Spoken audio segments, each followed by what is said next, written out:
that wasn't too loud. The December 21st, 2020 virtual legislative meeting of the Arundel County Council is now in session. Madam Secretary, please call the roll. Ms. Fiedler? Present. Ms. Rodvian? Rodvian. Ms. Hare? Present. Ms. Pickard? Present. Mr. Volkey? Present. Mr. Pruski? Here. Ms. Lacey? Present. Madam Auditor, Ms. Smith? Present. Madam Legislative Counsel, Ms. Schuett? Present. Madam Chair, all council are present. Thank you. Will everyone please pause for the invocation and the Pledge of Allegiance? Thank you, Madam Chair. If I may, at this time, I'd like to invite Reverend Matthew Hennessian to lead us in the invocation. He is from St. Martin's in the Field Episcopal Church in the 5th District, Severna Park. Thank you very much. Let us pray. Almighty God, our Heavenly Father, we give you thanks for this night and for all who serve our county. We ask you to send down the spirit of wisdom, charity, and justice upon them, that with steadfast purpose they may faithfully serve in Arundel County to promote the well-being of all people. Help them to listen first, to question often, and their deliberations put first the well-being of those who call Anne Arundel County their home. We ask your blessing this night on all those who are battling the COVID-19 pandemic and those who are infected. Let your arms of healing and loving kindness surround them and all those they love. Lord God, we ask your wisdom to come upon our fellow citizens. They may accept the responsibilities that they have for safety and health, and that they may make wise decisions for the well-being not of only themselves, but also for our fellow citizens, especially in this time of pandemic. Finally, we ask your blessing on the proceedings this evening, that wise counsel may be had, truth spoken and heard, and that your will be done for the betterment of our county. With thankful and full hearts, and in your holy name tonight we pray. Amen.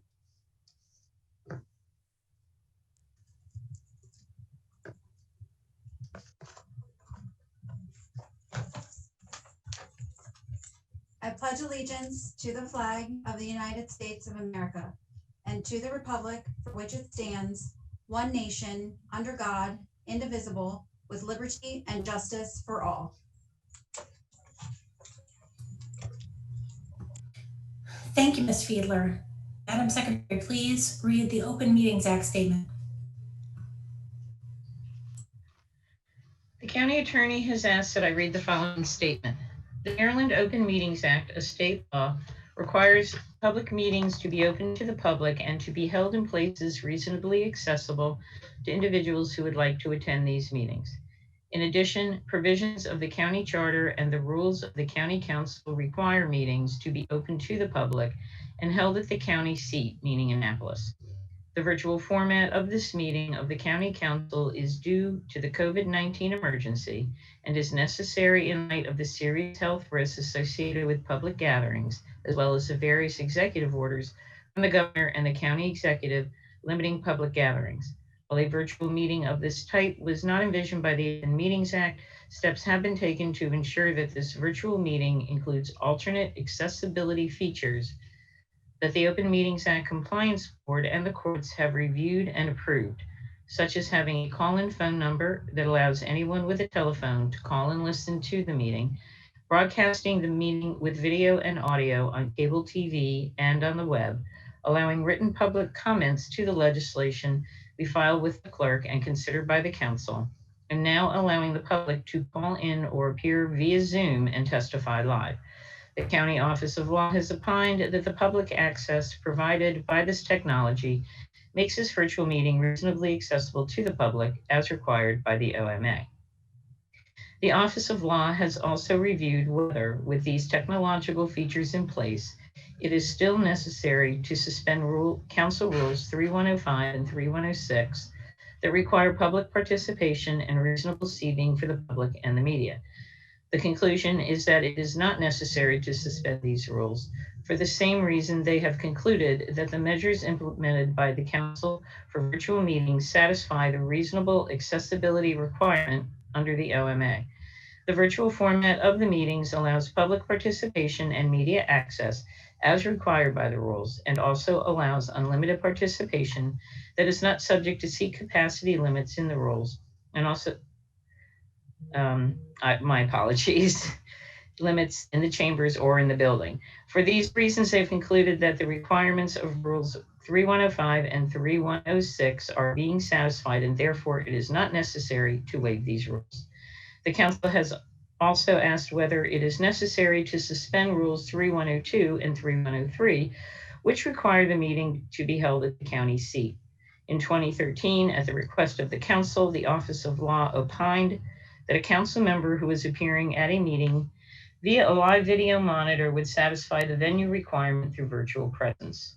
It is noted that the administrative officer to the Council controls the hearing and is present in the Arundel Center during meetings, and the virtual meeting is hosted by the Assistant Administrative Officer from a location in Annapolis. Those factors support the Office of Law's conclusion that the meetings are being held at the county seat, and therefore it is not necessary to suspend Rules 3102 and 3103. Thank you. Madam Secretary, please read the ethics statement.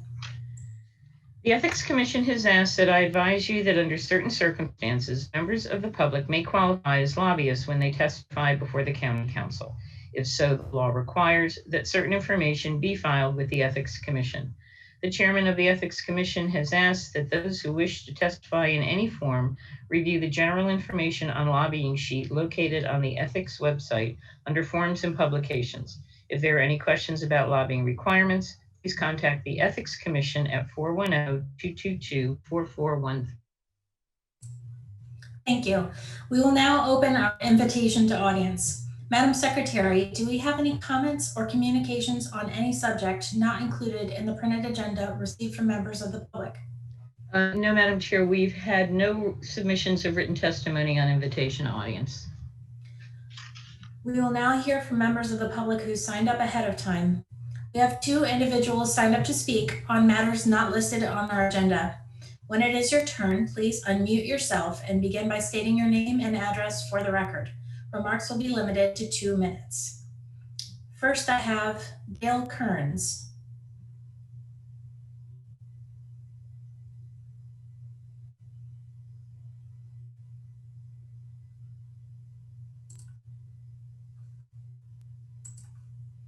Gail Kearns.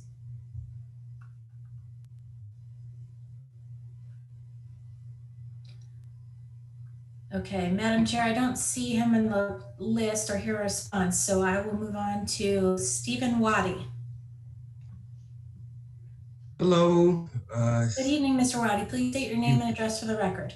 My name is Stephen Waddy. I live at 7968 Heather Miss Drive in Severn, Maryland.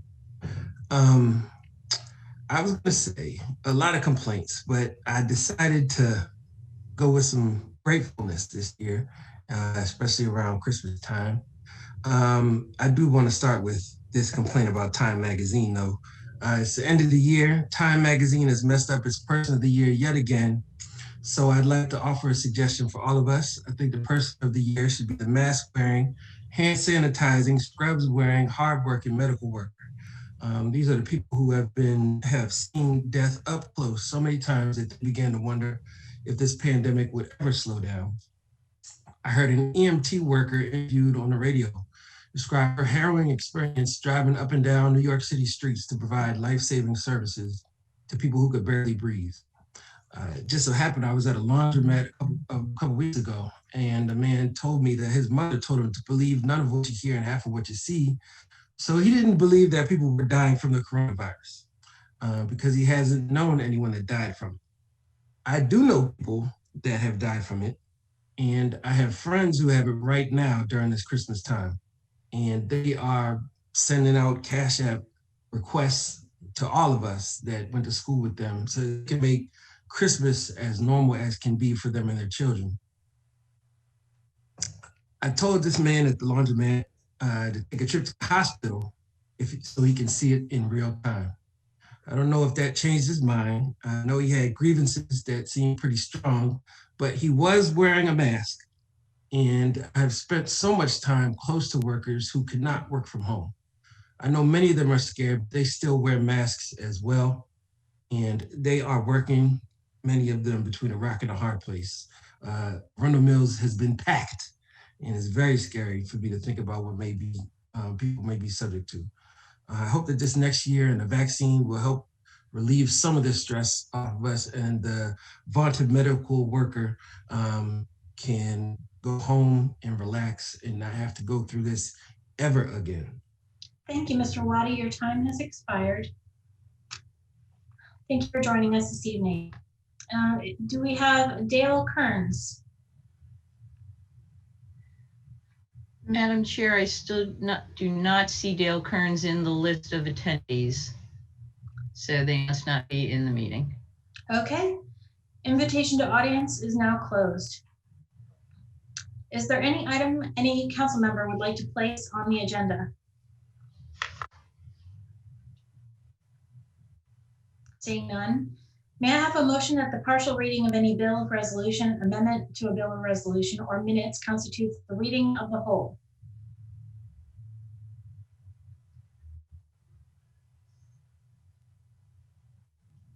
So moved. Allison Pickard, Chair D2. Second? D6, Councilwoman Loggins. Thank you. All in favor? Aye. Aye. Any opposed? Seeing none, the motion carries.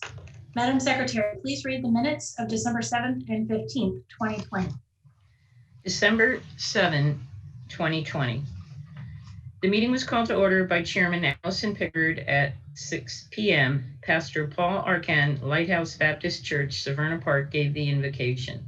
Ms. Fiedler led the Pledge of Allegiance. The meeting was held remotely via Zoom webinar, beginning with a roll call of all present. December 15. The meeting was called to order by Chairman Sarah Lacey at 9 a.m. Mr. Kuski gave the invocation, followed by the Pledge of Allegiance led by Ms. Fiedler. The meeting was held remotely via Zoom webinar, beginning with a roll call of all present. Mr. Volkey. Thank you, Madam Chair. I had one correction to the minutes. I've already mentioned it to the administrative officer, but on the bottom of page 4 with the discussion on resolution 5420, I'd asked a question about whether a background in public relations was necessary, and it was transcribed as human relations. So that should be edited in 2 places there on the bottom of that page. And thank you, Mr. Volkey. Madam Chair, this correction is now on the record, and the official copy of the minutes may be considered corrected. Thank you. May I have a motion to approve the minutes of December 7th as corrected and 15th, 2020? So moved. Allison Pickard, D2. Second? Second, Councilman Peruzzi. All in favor, say aye. Aye. Aye. Any opposed? Seeing none, the motion carries. The minutes of December 7th as corrected and 15th, 2020 stand approved as read. Madam Secretary, please read the titles of any bills to be introduced this evening. Bill number 10920, an emergency ordinance concerning licenses and registration, fees for the registration or renewal of short-term residential rentals. Thank you. Madam Secretary, please read the titles of any resolutions to be introduced this evening. I do not have any resolutions, Madam Chair. It's a first in my year as chair. Okay, let's move on. Bill number 8620 as amended. Bill number 8620, an ordinance concerning subdivision and development, subdivision, site development, plan review timelines and requirements. Okay, we have Pete Barron, Lori Rhodes, Matt Johnston, Courtney Wilson, Steve Kai-Ziegler, Lori Allen, Kelly Krenetz, and Kinley Bray. This bill expires on January 8th, so we all know the posture of the bill. Are there any questions from the council?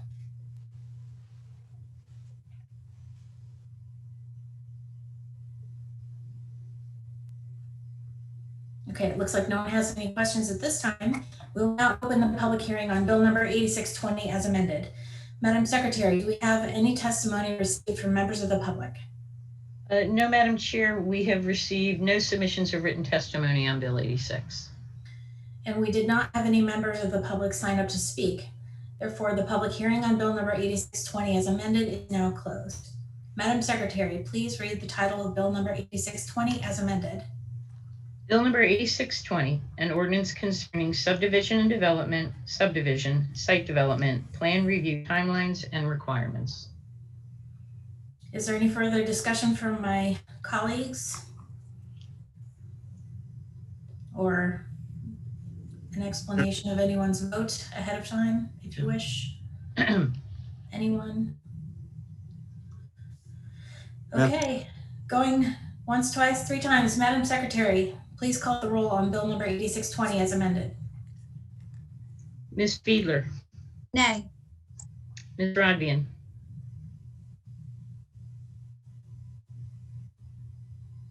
Ms. Rodvian, I will circle back to Ms. Rodvian. Aye. Nay. Ms. Hare, Nay. Ms. Pickard, Nay. Mr. Volkey, Nay. Mr. Pruski, Nay. Ms. Lacy. Aye. 1 in the affirmative, 6 in the negative. Bill number 8620 is defeated. Madam Secretary, please read the title of Bill number 9320 as amended.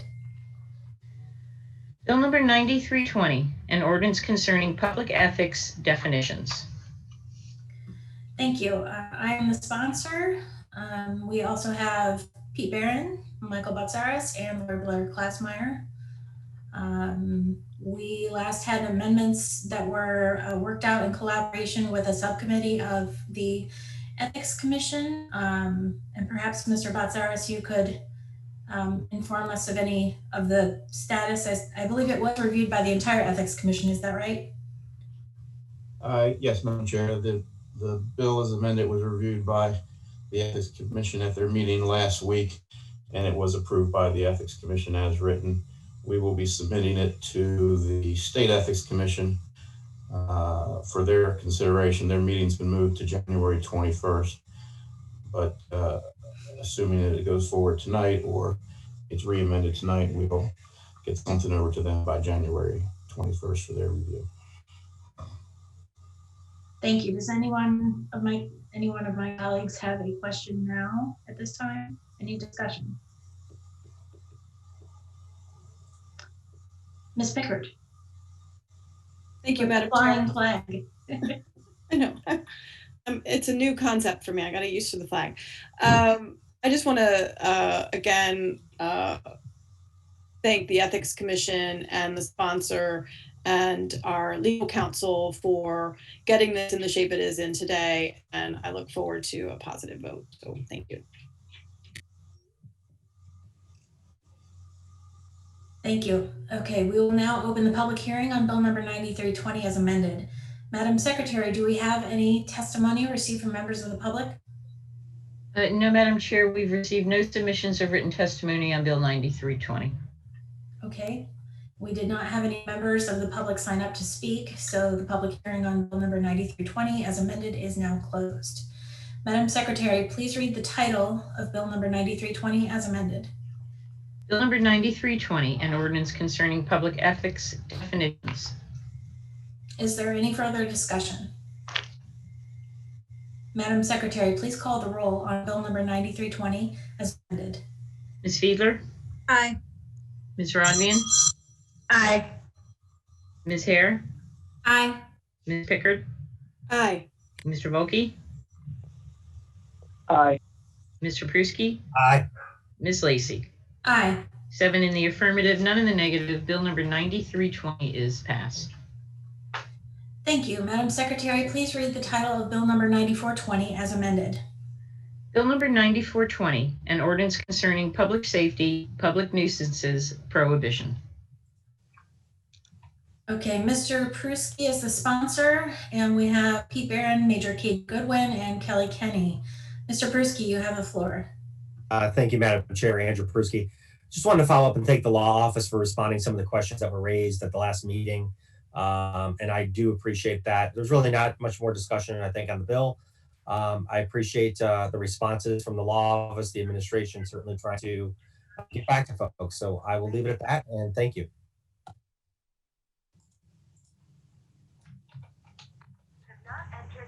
Would the administration like to respond? Thank you, Madam Chair. Pete Barron with the administration. This bill has been discussed. Appreciate the sponsors' collaboration with us and addressing our concerns. We support the bill.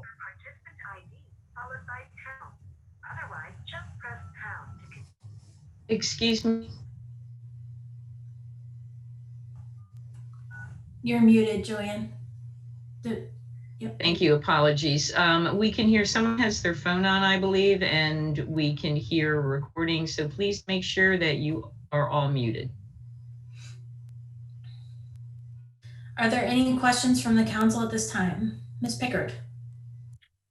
Thank you, Madam Chair. I just wanted to take a moment to chime in and thank my colleague, Mr. Pruski, and the administration for the hard work on this. Has been a long process for Mr. Pruski getting this bill to this point. And I think it's an important public safety initiative that I look forward to supporting tonight. As we all like to say, it's another tool in the toolbox. So I look forward to a yes vote, and thank you again. Ms. Hare.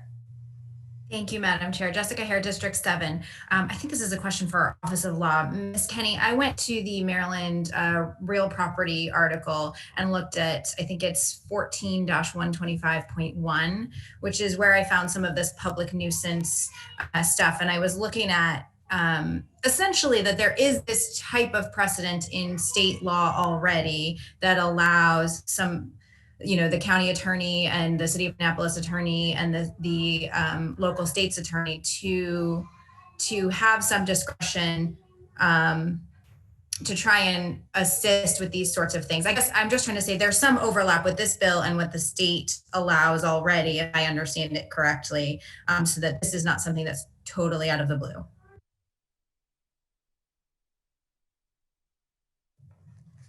Kelly Kenny, Supervising County Attorney. Yes, that is correct. There is a section in the real property law that does allow the entities that you mentioned, the state's attorney and the county attorney's office, to take action for certain classes of crimes. Those are mostly related to control of dangerous substances and local code violations. And the process is somewhat similar to what's set forth in this bill as well. Thank you. Madam Chair, may I ask one follow-up? Go ahead. Thank you, Madam Chair. Jessica Hare, District 7. So I think this is then maybe for Major Goodwin. Major Goodwin, at the work session, we had some conversation back and forth. Do I understand correctly that you believe that this bill, sort of in addition to what's allowed in the state law, would be a helpful process for the police and the county as a whole? Mayor Katie Cohen, Anne Arundel County Police. Yes, I do, ma'am. Thank you very much.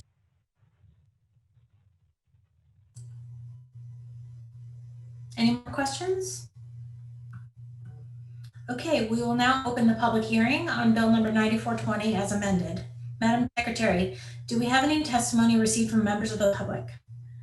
But no, Madam Chair, we've received no submissions of written testimony on Bill 9420. We will now hear from members of the public who signed up ahead of time to speak. We have one individual signed up this evening. Remarks will be limited to 2 minutes.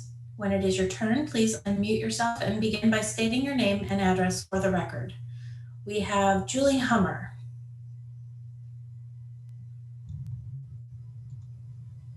Good evening. Can you hear me? We can. Go ahead, Ms. Hummer. Julie Hummer, 213 Cherry Hill Lane, Laurel. Good evening and happy holidays. I'm a 17-year resident of the Russet community in Laurel. We are a part of a beautiful, diverse community that we love. However, we are also adjacent to multiple hotels along Route 198 that have been problematic to varying degrees for the past 15 years. Gun violence, sex trafficking, prostitution, and drug sales are just a few documented crimes. While some of the owners of these businesses have been willing partners with the community to improve the safety and security of their properties, unfortunately, other owners have not been as willing.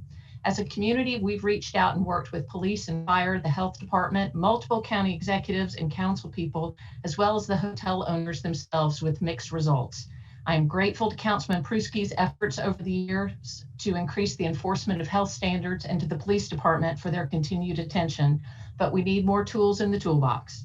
This bill will add another tool by adding the ability to fine an owner for continued significant incidents at their businesses, and there will be one more incentive for owners to work with their communities. I especially like that these fines are at the discretion of authorities. If an owner is truly making efforts and working with the various parties to maintain a safe and healthy establishment, fines need not be imposed. But the owner who appears unwilling to be a good neighbor will have consequences. While I speak specifically for my community, I know that this will benefit communities across the county. We all want to enjoy our homes and neighborhoods without fear. I urge you to support this bill so that we have another incentive to entice or force businesses to be good neighbors and make Anne Arundel the best place. Thank you. Thank you, Ms. Hummer. Thank you for joining us this evening. The public hearing on Bill number 9420 as amended is now closed. Madam Secretary, please read the title of Bill number 9420 as amended. Bill number 9420, an ordinance concerning public safety, public nuisances, prohibition. Is there any further discussion? Mr. Volpe. Thank you, Madam Chair. Nathan Volpe, District 3. I first want to commend Mr. Pruski for bringing this bill. I know this is something that's very important to a lot of people in his district, and I know this has been a priority for him for a number of years. He and I met as soon as I was elected to the council, and we sat down and discussed some of the things that we might expect over the next few years. And he told me right then and there, he said, I'm coming back with this public nuisance bill. I need to get this fixed. This is something for my community. So I want to commend him for working on this issue and doing what is right by his constituents. I have concerns about this bill, and I've tried to address them through a series of amendments. Most of those amendments have not been passed, and as a result, I'm not going to be able to support this bill because I think there are some significant issues that still remain unresolved and give me some concern about how this bill could be used.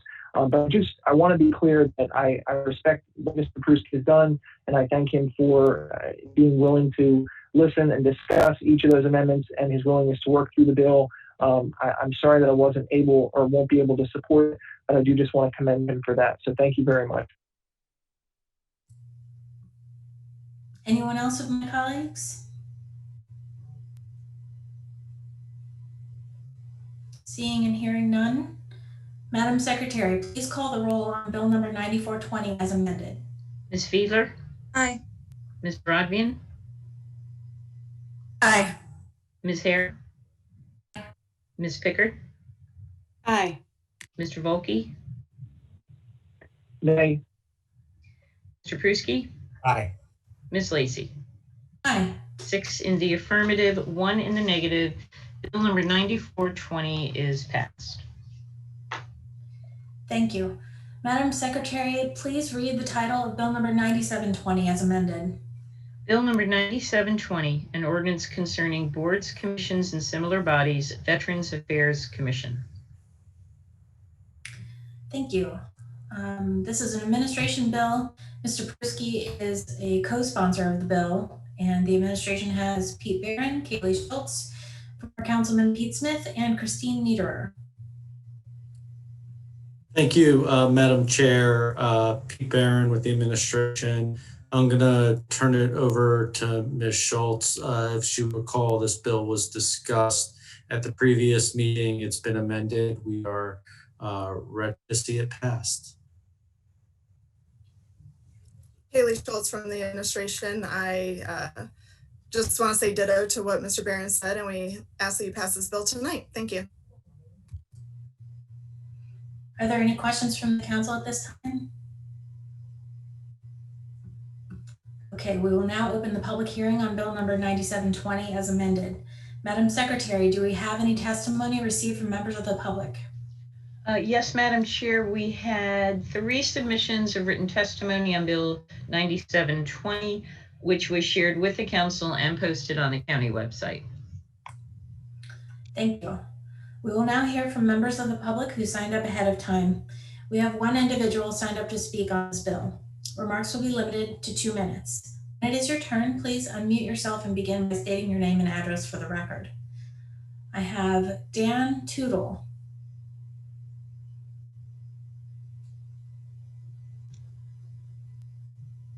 Mr. Tootle, if you will unmute yourself, you can begin. I'm unmuted. I'm Dan Tootle, 108 Ascutin Road, Severna Park, a U.S. Navy veteran, county resident since 1986. I'm testifying in opposition to Bill number 9720 because without significant changes to the proposed legislation, the needed role of the Anne Arundel County Veterans Affairs Commission in support of the county resident veterans, military, and family members will not be met. I am a former member of the Veterans Affairs Commission. My previously submitted written testimony advocates for several amendments to Bill 9720 that, if enacted, would establish direction within the county charter that will realign the commission to one of its original purposes, as well as to place that advocacy body in clear support and service for all county residents who have served and who are currently serving as members of our nation's armed services. The amendments I have placed before this council will empower the commission's responsibility for advocacy and support for all who have put on the uniform and their families. And active language with the county's established commission with a membership that fully understands what such service entails for Maryland's second largest service-affiliated resident population. Each member of the commission is charged by the county executive upon appointment to provide assistance and guidance to those transitioning from military to civilian life. One of the amendments places that responsibility clearly within the commission's power and duties. Such duty cannot be carried out without first having been closely associated with such persons while they are on active military service through active advocacy and representation. Bill 9720, amended as recommended, can play a very large part in encouraging those who complete their active duty within Anne Arundel County to remain here as active and committed county residents. The commission has already established an effective voice and advocate for 52,000 veteran county residents and their family members. Commission expansion will enable it to better address the needed county services and support to our resident veterans, active duty military members, and their families who work and live in our county communities, to include the 10,000 active military personnel and their families who also live and work here. Mr. Tootle, please conclude your remarks. I'm ready to answer any questions you may have for me about this matter. Thank you. Thank you for joining us and thank you for your service, sir. The public hearing on Bill number 9720 as amended is now closed. Madam Secretary, please read the title of Bill number 9720 as amended. Bill number 9720, an ordinance concerning boards, commissions, and similar bodies, Veterans Affairs Commission. Is there any further discussion?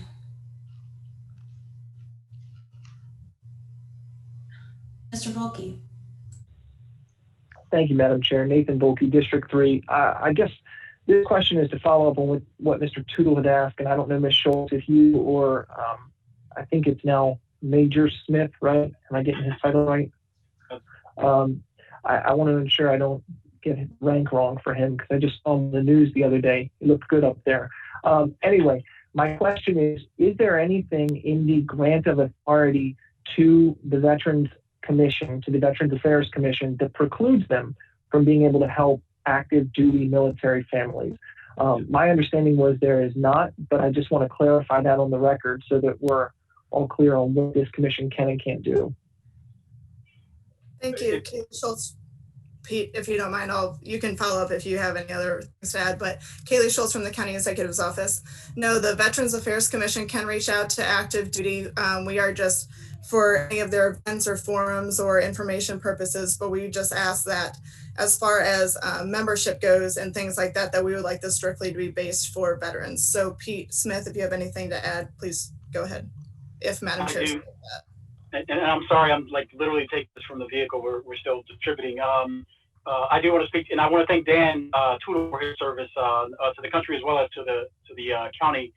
He worked tirelessly on the pieces that I put together, the veterans resources that we sort of enacted here recently. But the main purpose, I think, that the county wanted to sort of take the Veterans Commission was primarily focused on veterans, those who have served, and now are in a civilian capacity working within or living within the county. And so I think the intent was to try to still make that the primary purpose of the commission so that they did not lose focus. But that does not prevent us from working with active duty members. In fact, we're in the process of scheduling some meetings with the base, for example, Fort Meade, to establish meetings with them to work on how we, the Veterans Commission, could interact with units that are on the base and provide support to them. But as far as leaving the language within the county charter to focus on veterans, active duty personnel, for those that are not aware, have a lot more access to programs that veterans who have served do not. They've recently here in the country have sort of loosened some of those abilities. For example, the commissary. Now, if you're a veteran, you can go to the commissary, for example. But there are many more programs that if you're on active duty, you have a ton of resources available to you.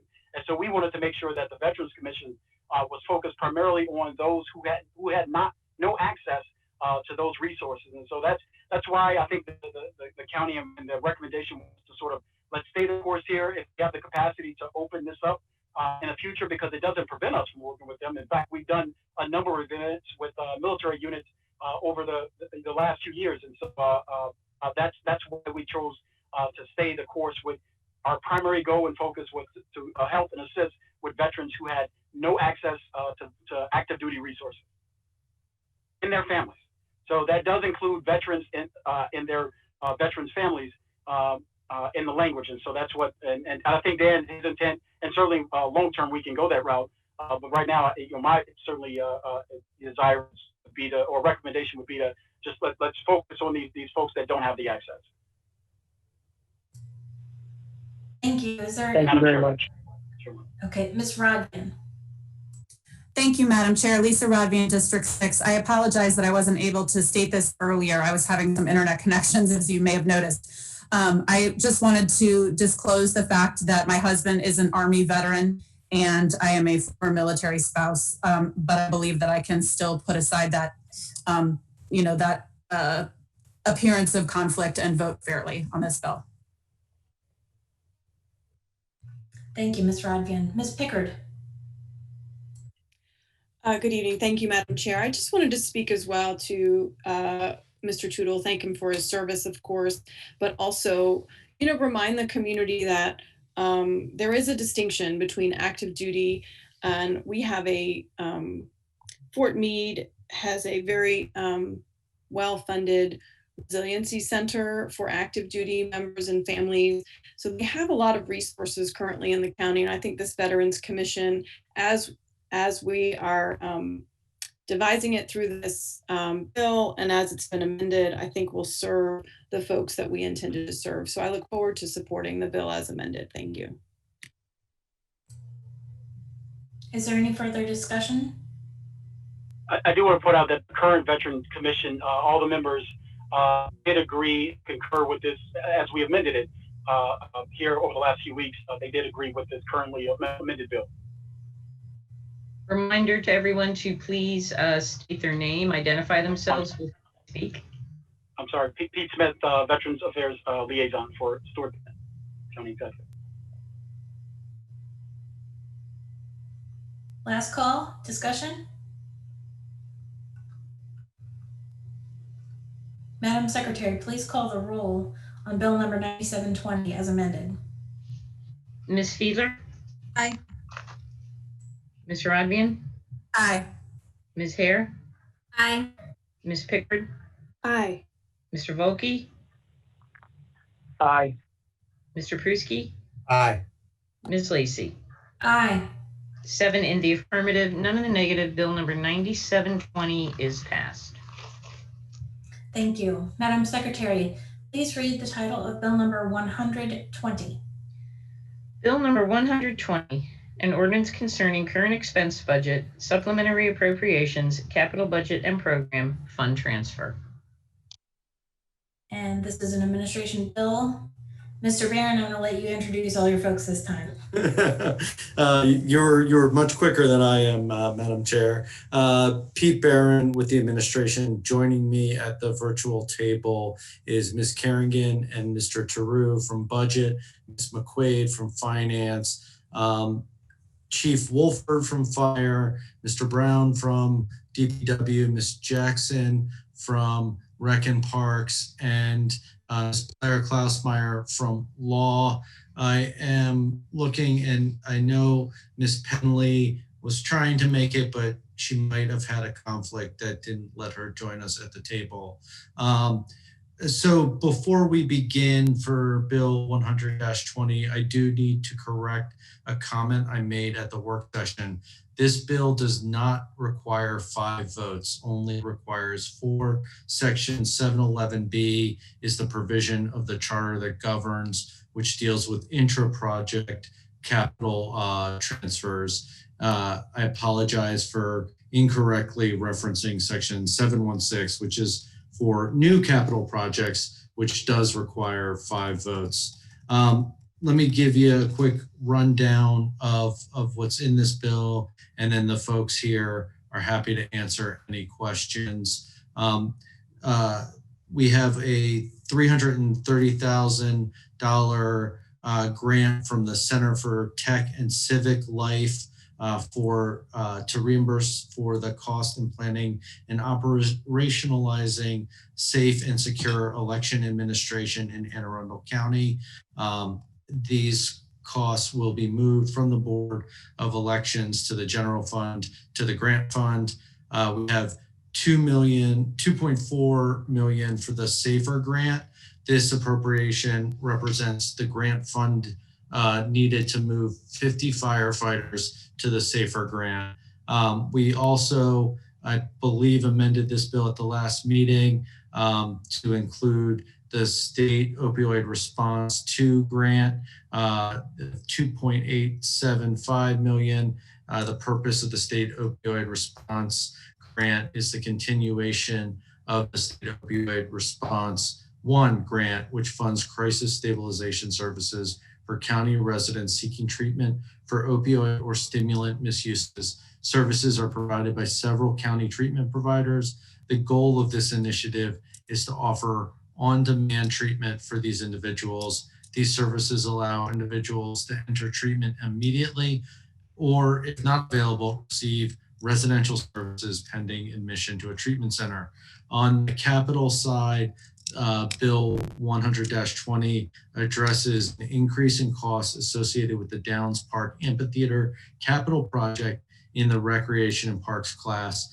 This additional cost would be offset by a deappropriation in 2 capital projects, road resurfacing and the BNA Ranger Station Rehabilitation Capital Project. This deappropriation is a result of savings realized on the BNA Ranger Station and an agreement with the Bureau of Highways to delay a small portion of their program until after July 1, 2020. This amount will be added to the FY 22 request for that item. There is no fiscal impact on prior year approved and FY 21 capital budget and program. And I do see Ms. Henley was able to join us, so thank you. Happy to answer any questions you may have. Ms. Kerr. Thank you, Madam Chair. District 7. I'm not sure if the question is for Mr. Barron or maybe for Chief Wolford, but I'm trying to understand the SAFER grant portion of this and why we originally weren't going to have SAFER grant money for it, and then we're switching back to it. And it looks like there's a pretty significant, at least in the auditor's blue note I'm looking at, it looks like a net increase in general expenditures totaling approximately $5 million based on this back and forth. So any additional guidance on that would be much appreciated. Thanks, and I'll let the chief take that, and Mr. Taru can jump in if needed. Thank you. Tricia Wolford, Fire Chief in Arundel County Fire Department. Originally, the SAFER grant was accepted, and then we did table it as COVID hit us and trying to figure out financially what was the best thing for the county and for the department. What we realized is there was probably a portion of those firefighter positions that we could financially stabilize and take, and it made more sense if we would have delayed. Again, it's a 3-year grant. So if we would have delayed, essentially the time was money and we would be losing that.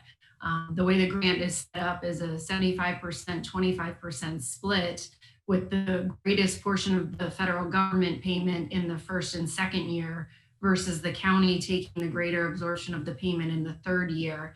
Pushing it off would have then cost us money to bring those firefighter positions in. And that was a commitment that, even though it was made by the county executive, we were still trying to balance the need for how to financially make that work. What it really came down to is understanding what number we could take. So 50 is what we settled on instead of the 70. And using it now was more beneficial because the group had been hired and they were already in. So they had flipped back and forth, for a lack of a better term, between the general fund and the SAFER grant. So it's the use of it sooner than later, which was really it because of the federal government covering that 75% in year 1 and 2. Ms. Hare. Thank you, Madam Chair. Jessica Hare, District 7.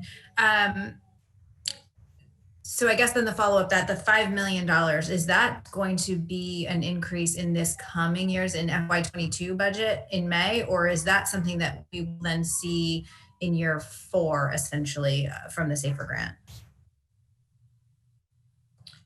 So when it comes to that, Stephen, yes, I would have you probably take that question. Stephen Drew from the Budget Office. So just to kind of break down Madam Auditor's blue letter a little bit on the costs related to the SAFER grant.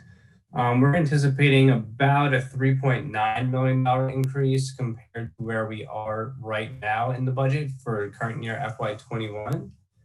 There is going to be an increase in FY22 as well. Obviously, we have to staff to a higher operational headcount than if we did not do SAFER, and the chief can go through those details as well. But essentially, we're elevating the minimum level of staffing for the fire department to operate. So we have to have more people on the ground, which means we have to have more staff, or we have to have more overtime if we don't have that staff. So there is an operational cost to staff to that higher minimum staffing level. So that's the bulk of that cost. Additionally, in the current year, we also have to run a recruit class that we did not have budgeted in the current year. So there is a good portion of expenditures to roll out a recruit class because we did not budget that this year. Ms. Hare. Thank you, Madam Chair. Jessica Hare, District 7.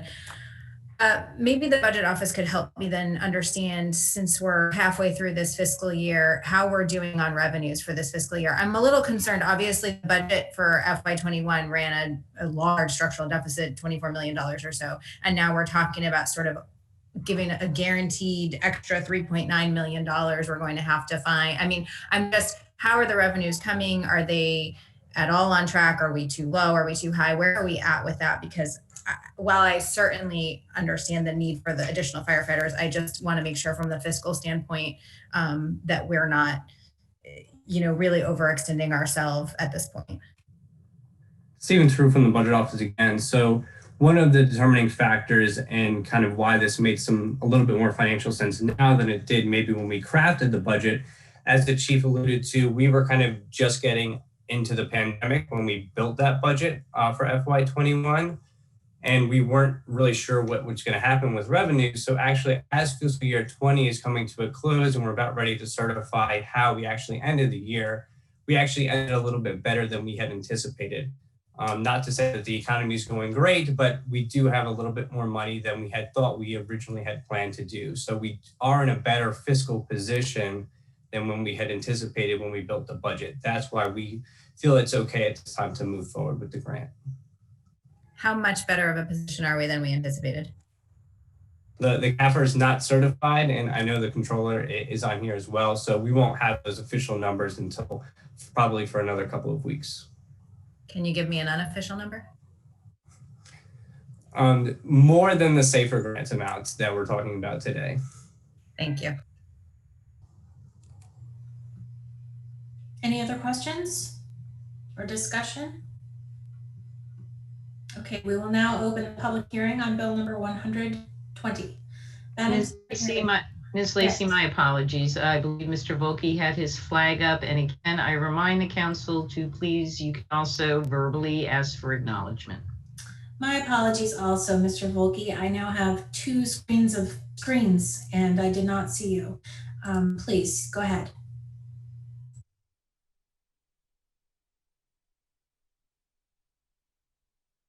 We can't hear you, sir.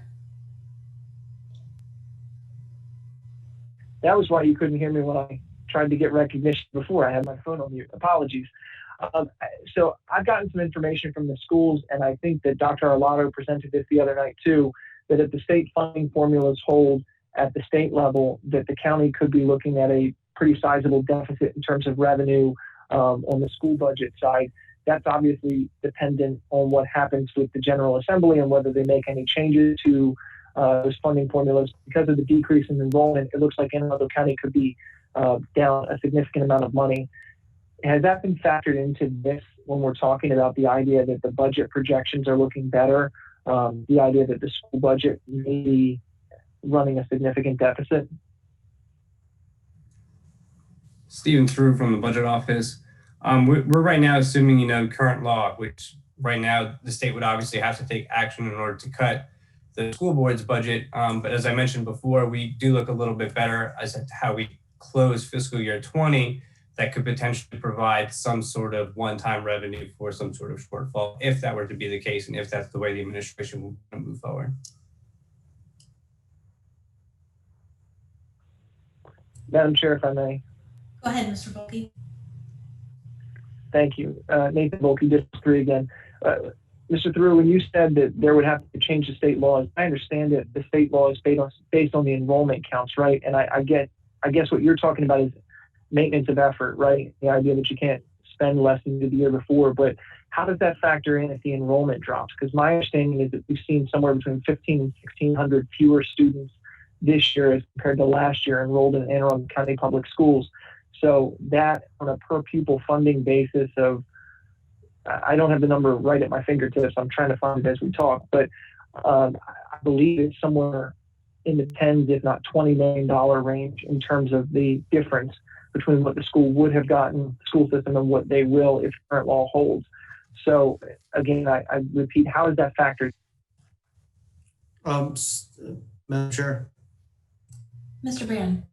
Thanks. I believe we actually have Acting Budget Director Mr. Trumbauer in the waiting room. I'm going to ask that he be called forward because we've been talking a lot about the school issues.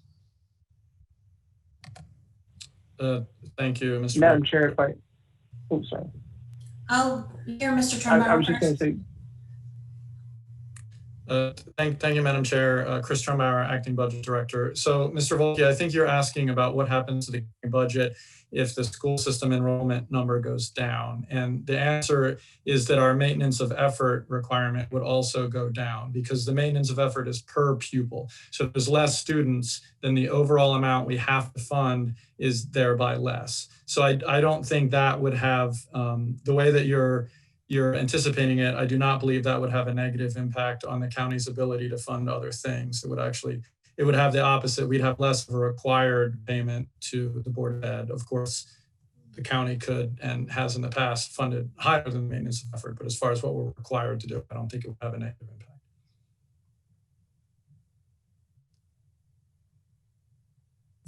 Thank you, Mr. Trumbauer. Does anyone else have any questions at this time? Please speak or show your flag. Oh, Ms. Pickard, I found you. Okay, go ahead. So thank you, Madam Chair. Allison Pickard, District 2. I just wanted to reference my colleagues' comments, and they're serious. As a member of the MACO Legislative Committee of the Maryland Association of Counties, the Education Committee has been talking very seriously about this issue. And while I can't say definitively what will happen in the state legislature when they open their session in January, I feel certain we are going to see some sort of movement at the state level to tackle this because it will be a very serious issue to all local education agencies across the state, as Anne Arundel County Public Schools are seeing 1,475 student count down from last year. We'll have to, as we work through our budget process, we're going to have to follow the state legislature and see how they plan to tackle this. It's going to be a fun budget season. That's all I have to say. Mr. Volkey. Thank you, Madam Chair. Nathan Volkey, District 3. So another question that I have, and since Mr. Trumbauer is here, maybe he can answer it. Later on this evening, we're going to be discussing a transfer from the CAO contingency fund. And I would like to get an update on that for that bill, but I also would be interested for this one, because if we run over budget in any way, that is obviously somewhere that the county could look to make up that money, I believe. You all can correct me if I'm wrong. But how is the contingency fund looking in terms of the money that is left at this point, and how would that do if necessary to cover this potential overage in terms Chris Trumbauer, Acting Budget Officer. You cut off there at the end, Councilmember Volkey, but I think I take the gist of your question. I'm going to defer in a second to Mr. Thoreau to give an approximate amount of the CAO contingency at this time. But generally at this point in the year, we're not too worried about CAO contingency because it hasn't snowed yet and departments are only halfway through their expected expenditures. Usually the buffer in the CAO contingency fund is used towards the latter part of the year to balance out any overages or unexpected spending. So at this point, I take your point, and it is always good to monitor the balance of the CAO contingency fund, but considering the place we are in the fiscal year and the fact that there's been a lot of, I'd say, unusual activity in the county budget with regard to spending things with CARES money versus some programmatic things not happening. So we'll see some savings, and the budget team at this very moment is working with departments to figure out how all that trues up. But we've got to wait for the CAFR to be certified, and then we've got to get through the remainder of the year. But I think at this point, the county is confident that we'll have one-time funds available to meet any overages from, snowfalls or other unexpected needs. But Mr. Thoreau can give a more accurate assessment of what the amount is at the moment. Even through the budget office. So currently sitting in the CAO contingency is a little over $9 million, which is pretty routine for where we are right now. In addition, as Mr. Trumbauer said, we're waiting for the available fund balance once that CAFR is certified. I think you, Councilman, you may remember we did actually appropriate some of the unappropriated fund balance last year in one of our appropriation bills to the tune of, I think, $38 million. So, we can anticipate there will be additional funds beyond the CAO contingency once that CAFR is certified. Thank you.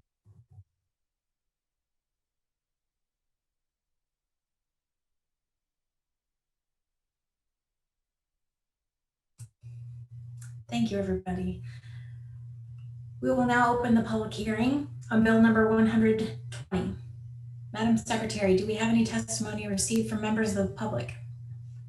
No, Madam Chair, we've received no submissions of written testimony on Bill 100. We did not have any members of the public sign up to speak. The public hearing on Bill number 120 is now closed. Madam Secretary, please read the title of Bill number 120. Bill 120, an ordinance concerning current expense budget, supplementary appropriations, capital budget and program, fund transfer. Is there any further discussion? Yes, Madam Chair. Mr. Volkey. Thank you, Nathan Volkey, District 3. Mr. Trumbauer and Mr. Thoreau. So if I'm doing the numbers accurately, and again, correct me if I'm getting this wrong, I think CAO contingency started at 12 million.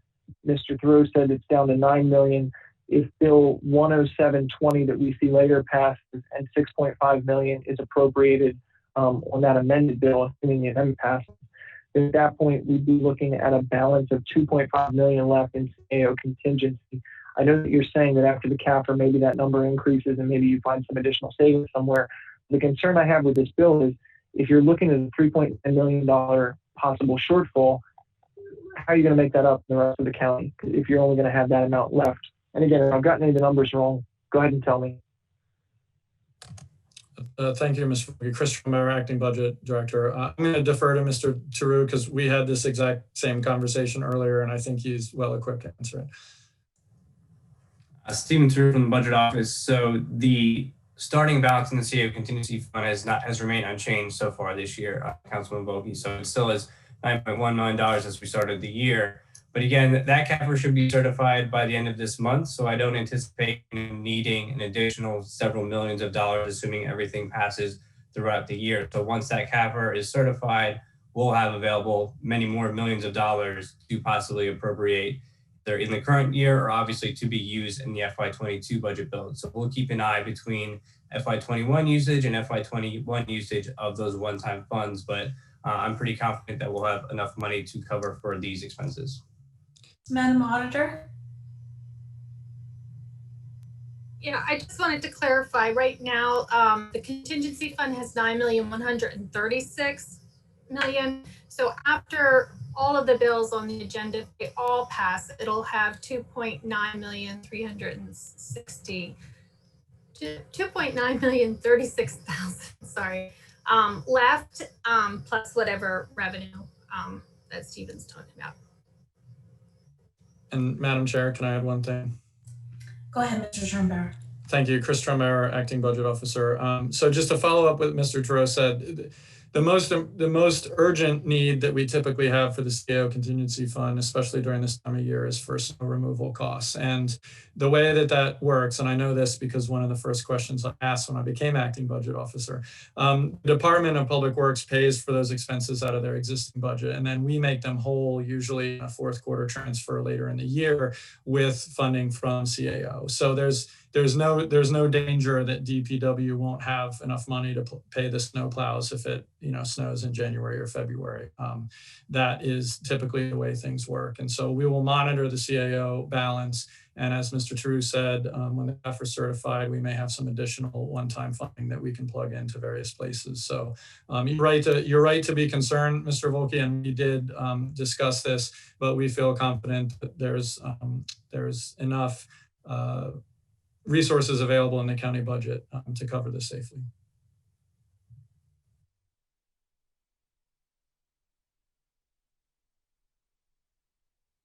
Last call for questions, discussion.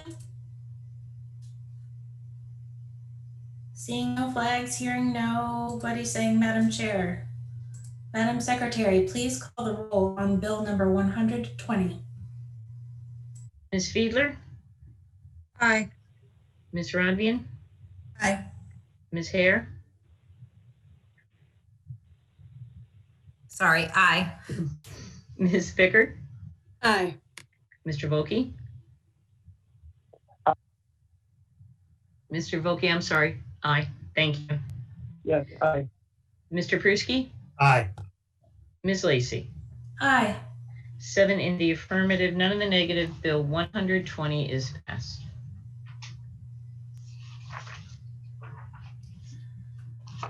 Okay, I've been instructed that we should all take a deep breath between bills to give Ms. Corby time to do what she needs to do.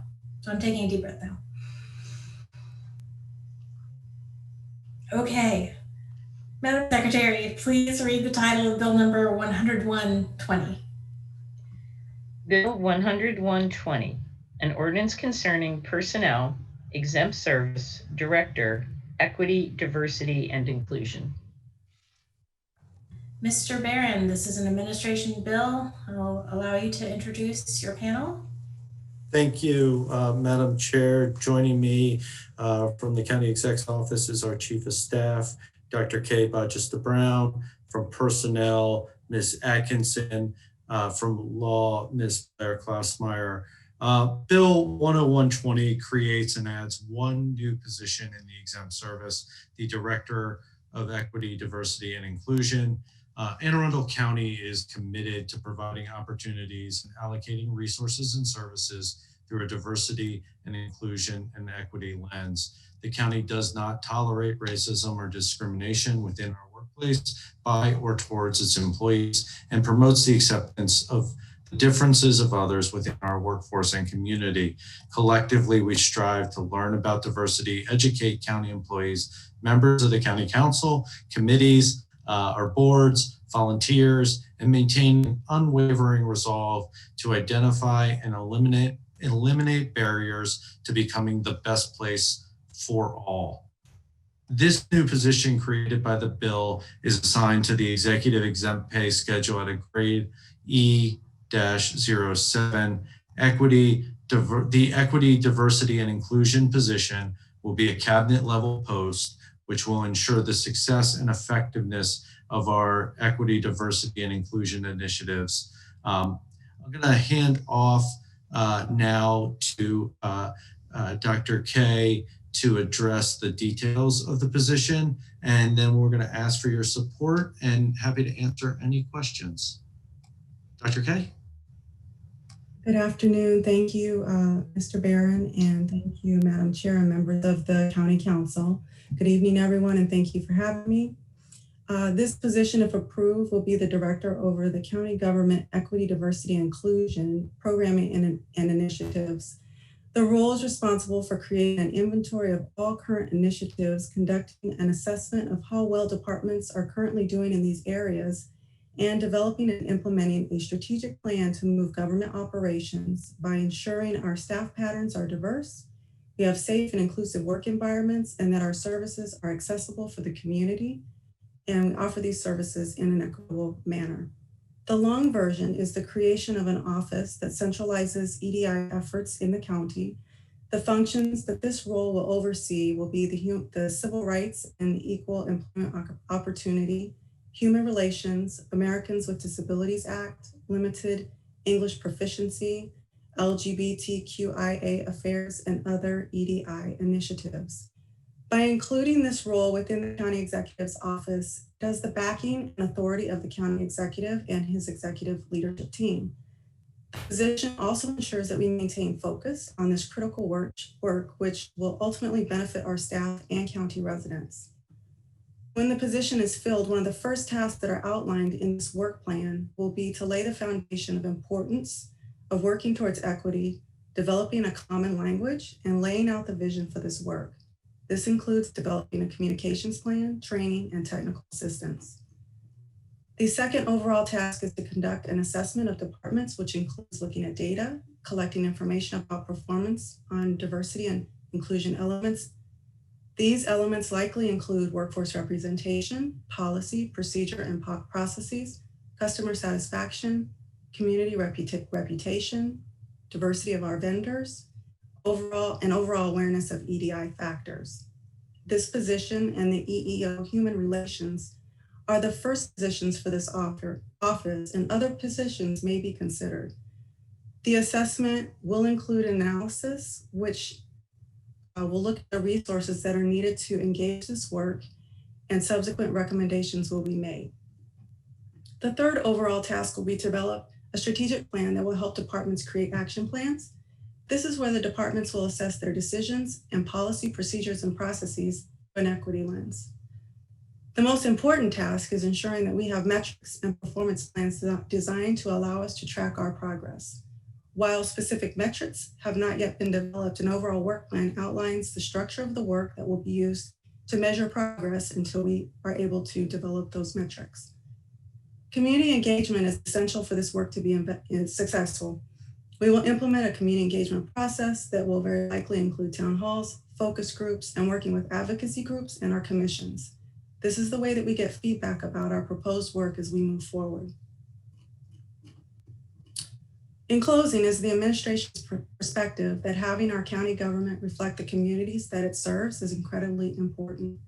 Having diversity gives the county strength and allows us to meet our challenges by tapping into broad perspectives. The goal of this position is to ensure we have a mechanism and a position that is intentional and consistently focuses on EDI efforts. By creating this position, we increase the likelihood that we can drive change in our government and communities. Thank you for allowing me this opportunity, and I look forward to questions. Thank you, Dr. K.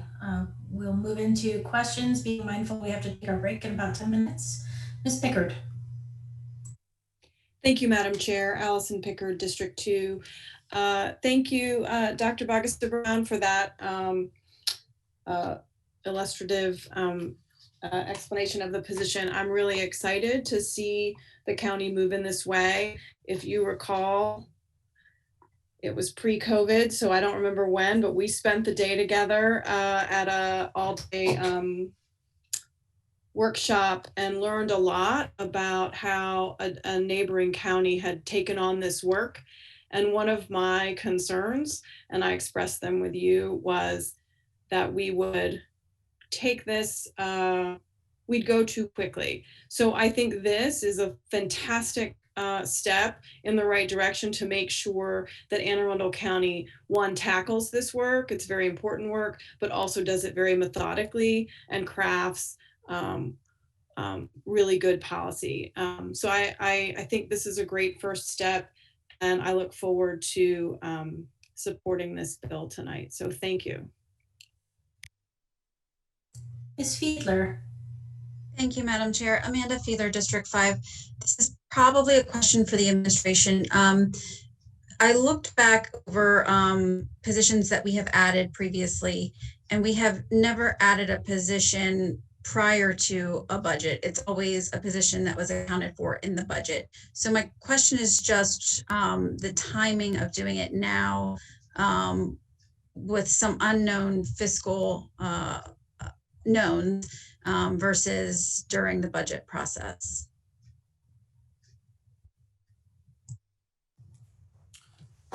Maybe I can take a stab at that, Councilwoman. I think that's a good question. This is one position, so and it's going to take time to hire to find the right person. I think the funding for this would probably come in the third quarter. So I think that to answer your question, maybe more directly, is we want to get started now. And when we were forming the budget last year, we were in the middle of the pandemic that has sort of carried through, and we are not going to slow down on this work. So I'm not sure if this is unusual to add a position later, but the funding for it would need to come in a separate bill, if I'm not mistaken. I think that's correct, right, Ms. Klausmeier? That would need to add this to a transfer bill down the line if we are going to bring it forward. Right, Lori Blair, Klausmeier, Deputy County Attorney. The purpose of this bill is to create the job classification. So the actual filling of the position, the funding is something that may not come until the budget, or it may come before that if the position can actually be filled. So it's to have the job classification in place as the budget is being formulated, so to speak. Mr. Volke.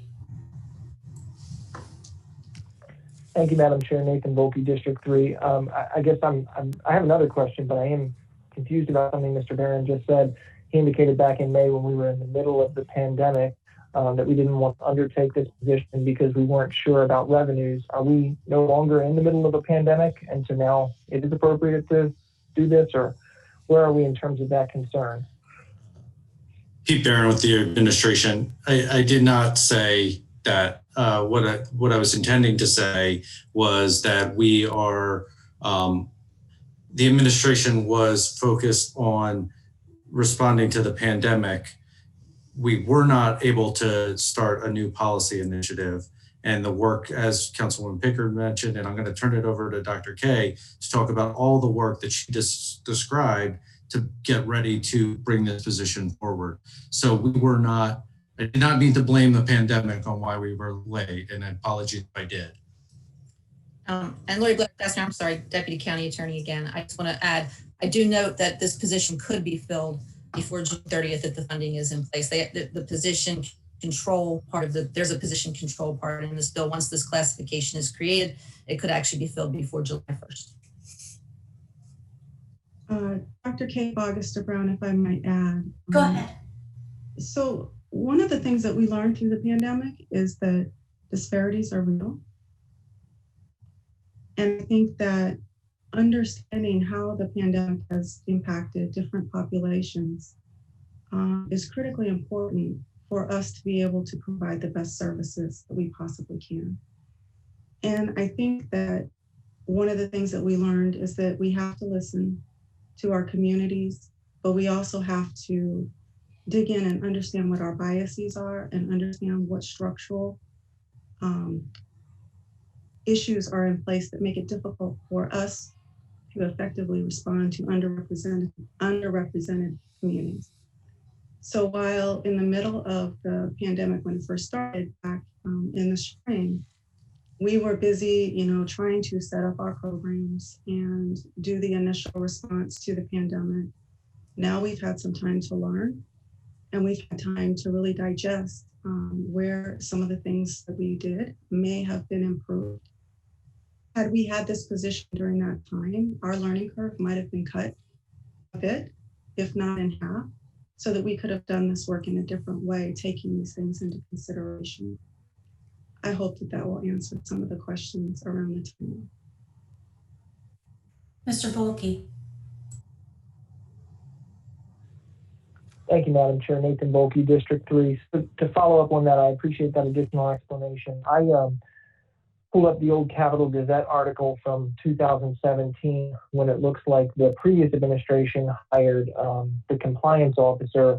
The first one was in, I think, the position for about 2 months. And then after that, Ms. Dennis came over from Bowie State University, and I believe she's been in that position ever since. That particular position that she's occupying, as I understand it, is as sort of the Equal Employment Opportunity Officer. Is that right? What her job title is? Kate Augusta Brown, Chief of Staff. Yes, that is correct. Okay, thank you. And so in the statement that described the position that Ms. Dennis was occupying, the then county executive said that the position was created to establish and manage an internal diversity training program that will become standard for all county employees. It was necessary to do that because it was, quote, a crucial tool to building trust and understanding amongst every employee who serves. The compliance officer is also going to work with the Office of Law to ensure a comprehensive effort to build that trust. So I guess my question would be, since we created a position that seems in some ways similar to this 3 years ago, have we found that that position is not able to do the job? Is that the issue? What's the need for coming in for a new position? Thank you for that question. Kate Augusta Brown, Chief of Staff. That's a really good question, and I've got that a lot. So what I would say is this, that the work is different. So the work of the EEO compliance officer is really related to EEO compliance and supporting the Human Relations Commission. And that is different than the work that we're talking about doing now. So I differentiate that with the fact that this position will be working with department heads and their staff to look at policies and procedures. That might have been the intention when that position was created, but I'm certain as that probably position was, they got into the realities of the work, you realize that that is a really big job. And so for a county of our size, having one person to do training for 4,000 plus staff is really a big task to do, let alone to do ongoing training, any type of assessment, or any other technical assistance or policy change. I think that we need to focus our efforts on making sure that we have the position available to do compliance. We need to have the supports available to function to support the Human Relations Commission, but we also need to have another position that can put an intentional focus on centralizing the activities of equity, diversity, and inclusion in one place so that those conversations can feed off of one another and we can learn from one another. Ms. Pickard. Thank you, Allison Pickard, D2. So I just want to also mention that during the FY21 budget cycle, this council and administration underwent some very painful position control conversations. So I'm grateful that we have this ahead of, we're going to do this in 2 steps. We're going to create the position in the personnel code. And then as funding becomes available, we can actually fulfill it. So I think the 2-step process is helpful ahead of the budget. And again, I look forward to supporting this bill tonight. Ms. Rodvian. Thank you, Madam Chair. Lisa Rodvian, District 6. I really just want to take a minute and say thank you to the administration for bringing forward this bill and including this position in the future of our county. I think a good government really requires that we look at every action that we undertake in our county from a full range of viewpoints. Every person that's listening to this discussion has a lifetime full of different experiences. And those differences in experiences bring differences in viewpoints, differences in knowledge, and differences in family and history bring differences in viewpoint. And whether we like it or not, the differences in experience do indeed change from person to person based on things like gender and race and LGBTQ status, ability and religion. And just to share an experience or to share my experience as a teacher, I think one of the things that, a good teacher will try and do is to think about how the lesson or the material that they're bringing to their students is going to be received by the different students in their class. Topics about slavery, for example, are going to be perceived and received and thought about differently between white students and Black students. Maybe you've heard of, the assessment of what does the 4th of July mean to a Negro when we're talking about, a holiday early in our history that talks about freedom and independence, whereas a whole group of people don't look at that or didn't get that experience of freedom and independence. I think a really recent example, a very appropriate example or important example is just how the response to a COVID vaccine has been received in different communities. In the Black community, there is a lot more skepticism about whether or not a vaccine is safe. And I think that comes very directly from experiences in family history and family knowledge and history of ancestors who have very negative experiences with government and medicine. Even in our lifetime, there were experiments that were done on Black people that were harmful. And so when we bring different voices and different experiences to the table, we have a much better understanding of the people that are in our community. And we need to make sure that those voices and those experiences are reflected in our community if we want to make policy that will truly benefit everyone in the community, and that can be delivered fairly and effectively and powerfully for all. And I think this is, I'm really proud of the administration for bringing this forward. Especially, again, I think I've mentioned it recently, we're an all-white council. And that means there are certain blind spots that we don't even know we have, because there are experiences that white people just don't have because we walk through the world as white people. And so I think that, the importance of making sure that our county really has an understanding of the different experiences that the people in our county face, good or bad, is truly important to making the best policy and the best county for all. Mr. Pruski.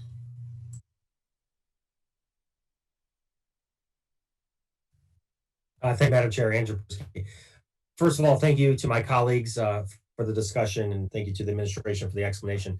I think there's a couple things that people need to realize. I know we're talking about certain marginalized groups and other things, but I would also think too, people with disabilities, other marginalized groups that we often don't think of are included in this bill. Read the job description. It's a wide range of issues. And I'll give you one example.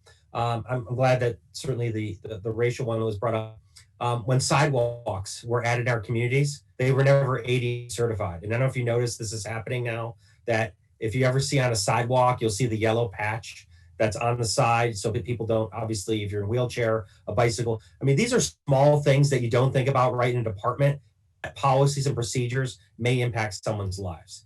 And certainly also when we look at staffing and making sure that we have, a wide range of people representing our communities, right? We want to have police officers, firefighters, everyone represent from different areas. But the one thing I do want to ask, and this is pretty important, and Mr. Barron, you might recall this conversation. One issue I had that as I served on the school, I don't see here, and hopefully this position addresses this, is women-owned and minority-owned businesses with our purchase offices. If you can recall, I asked for a study that would review women-owned businesses and also my MBE goals. And many of them were met when I was on the school board. There was one thing I was proud of, that we always met those goals. And so I want to ask if this position is going to review those items, because I think that's a critical piece, right? When we look at that, because I know many women that try to start a business and it's hard, right? Like when you're going to try and apply for a loan or navigating everything, like what resources or whatever else can we see? So again, I know I'm throwing a lot at you there, but I want to understand if this position is going to help, with that, with those pieces. Thank you. Mr. Volkey. Thank you, Madam Chair, Mayor Volkey, District 3. So I just wanted to follow up because I had an opportunity, and one of the things that was mentioned was the Human Relations Commission and supporting the Human Relations Commission, not only with the current EEO, EEO officer, but also with this new position. I had a chance to watch the Human Relations Commission in November and their meeting. At that point, one of the things they talked about is now that the Human Relations Commission has been codified in the charter as one of the 4 commissions in the entire county that are in the charter, that now that sort of justifies the need for staff. I'd heard that there were going to be some staffing models brought forward probably in the next month or so with a presentation to the council. I heard something of up to 3 people being requested, possibly an executive director, some sort of administrative support staff person, and on top of that, an outreach coordinator or something. How is it that factors in, if you're aware of any of that factors into this overall new office that you're creating with this position, sort of this cabinet level person, and then whoever would be subsidiary there? What's sort of the staffing model that you all are looking at, and how does that AHRC recommendation play in? Cape Augusta Brown, Chief of Staff. So that's a really good question, and that has come up a lot as well. And I am aware that the Human Relations Commission is going to make an ask for staff support. And a part of the assessment that this position will be responsible for doing will be to look at what that request is and to look at what the workload is for the work that the Human Relations Commission will be doing, and then make a recommendation for what any staffing levels would look like. So that includes, staffing that we may have in another department that we might be able to use differently, and centralize the services. So it could be that we make a request, it could be a tasks that are shared within a group of staff that we make a part of this office. I also wanted, if I could follow up on Councilman Pruski's question for women-owned businesses and minority-owned businesses. I wanted to say that, that would be an area that this position would want to look at and assess, and look at what would need to be done. I know that there are some things that are underway, so I think it would fit very nicely. Thank you, Dr. K. I'm going to give the floor to Ms. Fiedler, and after your comment, then we're going to move to recess. Ms. Fiedler. Thank you, Madam Chair. I don't know who this question would go to, maybe Ms. Blair, but I understand that there is a transfer bill that will follow. So for this year, and let me just say, I totally understand the importance of this position. Having been with Healthy Anne Arundel and that initiative, I certainly understand the importance. I guess my concern is for the next budget. And doing something proactive like that's, I know that we've seen different recovery models. We've seen V recovery for COVID. We've seen W's. It's just difficult for me right now, looking ahead, to make that kind of change unless I'm missing something. So I don't know if this is a budget, and I understand I'm asking a very similar question to what I asked a few minutes ago, but it's where I'm still stuck. Aaron with the administration. I'll ask Dr. K to add, but I think one thing that she said a few minutes ago that I think is important for us to remember here is now is absolutely the time when we need to be focused on these issues. So I'll let Dr. K add anything you would like. Kay Augusta Brown, Chief of Staff with the administration. I think when you're adding new positions and you're looking at funding, there's never a good time to do that. I think that that's difficult for most administrations and government to look at. But I think that this is critical. I think that our community has asked for it. I think that we have to figure out what we value, and we all say that we value that. And so we have to figure out how to make a way for it. And Madam Chair, if I may ask one follow-up question. Yes. And this may be for Ms. Blair, but has any council in recent years added a position prior to the next fiscal year, to your knowledge? Sorry, I had to find the unmute button. Lori Blair, Glassmeyer, Deputy County Attorney. Yes, this I don't think is that unusual. I think it happens both. I mean, the next bill is the classified service, and although that one I think is more a position control issue. But yeah, we do a bill every year where we add new job classifications outside of the budget process. And then sometimes there is a provision that the actual position control is in that same bill, and sometimes it's not. So yeah, it's not unusual to create new job classifications should be created outside the budget. Changing position control can happen inside the budget or outside the budget. Madam Chair, Pete Barron with the administration. Stephen Tarou is still in the waiting room. There's some information on this in the fiscal note, and if it's okay, I'd like to ask him to come in and make a quick comment. That's fine. Stephen Tarou from the budget office. So I just wanted to clarify something that we did put in the fiscal note. One of the reasons that appropriations are not included in this bill and possibly may be needed in a future appropriation bill is, one, we don't have a starting date yet for this new employee. Two, we don't have a salary for this new employee. We don't have the healthcare plan. We don't have the pension plan. We don't have a lot of assumptions. We could have made an assumption, but we don't know those things. Additionally, as we go throughout the year, obviously the county executive's office may have additional turnover that could possibly cover at least this year's cost. So I would urge the council not to trust at least too much on the fiscal impact of this year, because if we brought something forward in terms of an appropriation, it would be wrong regardless of what it is. So the acknowledgement is, yes, it would obviously cost the county additional funds in the current year and obviously moving forward, but not bringing down an appropriation bill at this time, I don't think is that odd. Okay, thank you, everyone. It's time to give our captioner a break. May I have a motion to recess until 7:45 p.m.? So moved, Madam Chair. Allison Pickard, D2. Is there a second? Second, Councilman Bruce. All in favor, say aye. Aye. Aye. Aye. Aye. Any opposed? The motion carries. We will return at 7:45 p.m.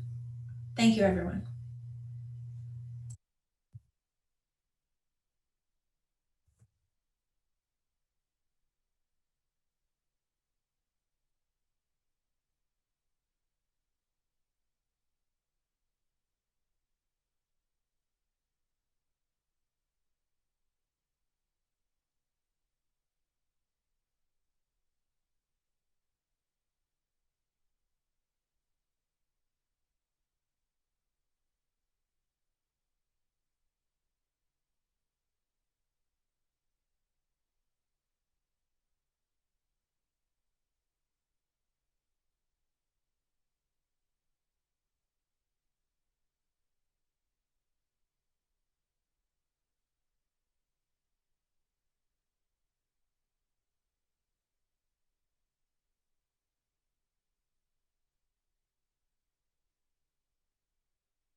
Madam Secretary, it is 7:45 p.m.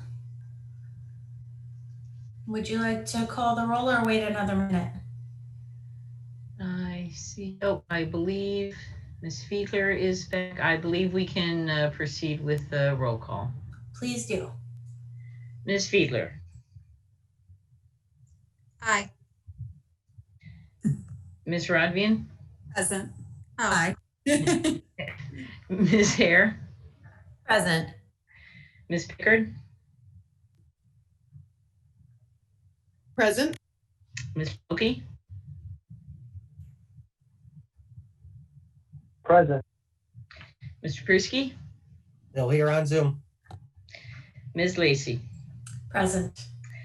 Madam Chair, all council are present. Thank you, Madam Secretary. At this time, I will now open the public hearing on Bill number 10120. Madam Secretary, do we have any testimony received from members of the public? Yes, Madam Chair, we had 9 submissions of written testimony on Bill 10120, which was shared with the council and posted on the county website. Okay.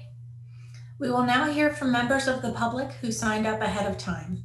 We have 3 individuals signed up to speak on this bill. Remarks will be limited to 2 minutes. When it is your turn, please unmute yourself and begin by stating your name and address for the record. And if you've already testified, please repeat your name and address. First, I have Timothy Stern. Hi, my name is Tim Stern. I live at 1115 Generals Highway, Crownsville, Maryland. I'm the pastor of Arundel Presbyterian Church in Odenton and the co-chair of Arundel Connecting Together.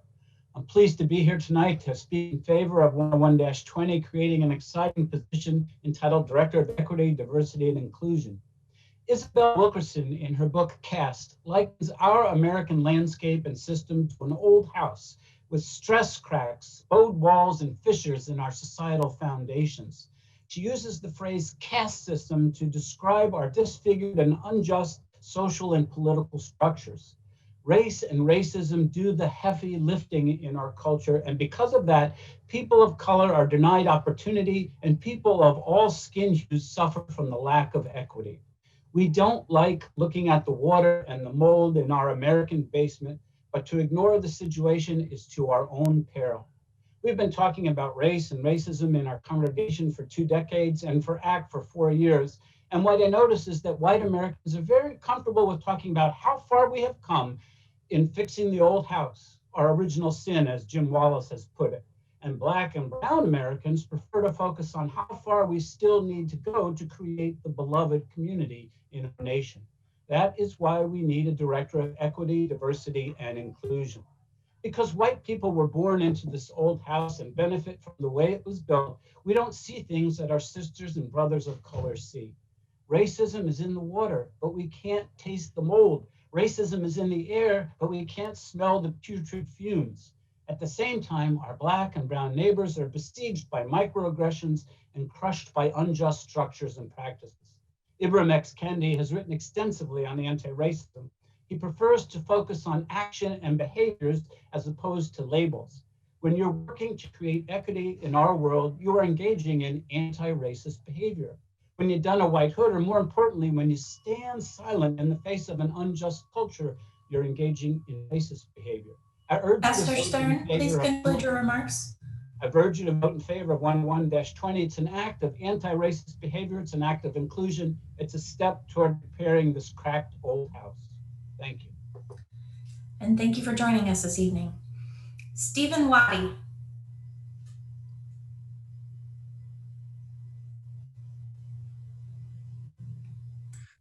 All right. Thank you. The NAACP, this is Stephen White. I'm here on behalf of President Jacqueline, also the NAACP. It's located in Annapolis, Maryland. The NAACP supports Bill 101-20 and urges a yes vote on the creation of a cabinet level diversity, equity, and inclusion position. I did want to mention that Councilwoman Rodvian brought up the coronavirus response and the vaccine. People in the Black community questioning it. I mean, there's a belief amongst others in the community. It started out that Black people couldn't get the coronavirus. That was one of the beliefs. And then there was, we've kind of shifted to a belief that only Black people could get the coronavirus because they're so overexposed. And a lot of people have taken their kids out of public schools and put them in private schools that have had the ability to do so, which is why we're losing 1,000 children. And so the racial response to the belief of who can get the vaccine needs to be taken into account by the county government. The county government also needs to take into account who that is working for the county is the most exposed to the virus. The people working in close quarters with others outside or constantly working in close quarters with others, getting paid less than management level positions, and what are the race of those people that work for the county government? We do talk about some of those things in our testimony, and definitely would point you to the history of the Human Relations Commission's reports on racial patterns and employment practices in Anne Arundel County government, and the 50-year history of the fire department not hiring enough Black people to match. Mr. Wadi, please conclude your remarks. But we do urge a yes vote, and I appreciate the administration bringing this. Thank you, sir. We now have Mary Dodoni. Thank you. Mary Dodoni, resident of Edgewater and Secretary of the Human Relations Commission, speaking tonight on behalf of the Human Relations Commission. The Human Relations Commission fully supports Bill 10120 for creation of the position of Director, Equity, Diversity, and Inclusion. The HRC agrees wholeheartedly with the principles of equity, inclusion, and diversity that underlie the creation of the Director position. These principles are the reason for the existence of the Human Relations Commission. The HRC mission is to promote fair and equal treatment of all Anne Arundel County residents, to counteract racism, discrimination, intolerance, and hate bias incidents in the county.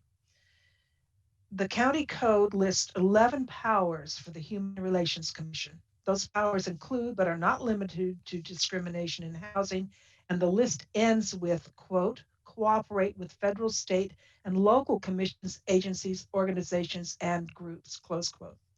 The HRC's efficacy depends on connection and coordination with other entities across the county and on the extent to which our voice has a place at the executive table.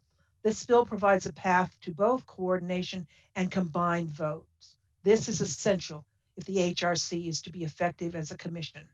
The existence of the proposed role will be a force multiplier for many county entities, including other commissions that share related missions of fair and equal treatment for all Anne Arundel County residents.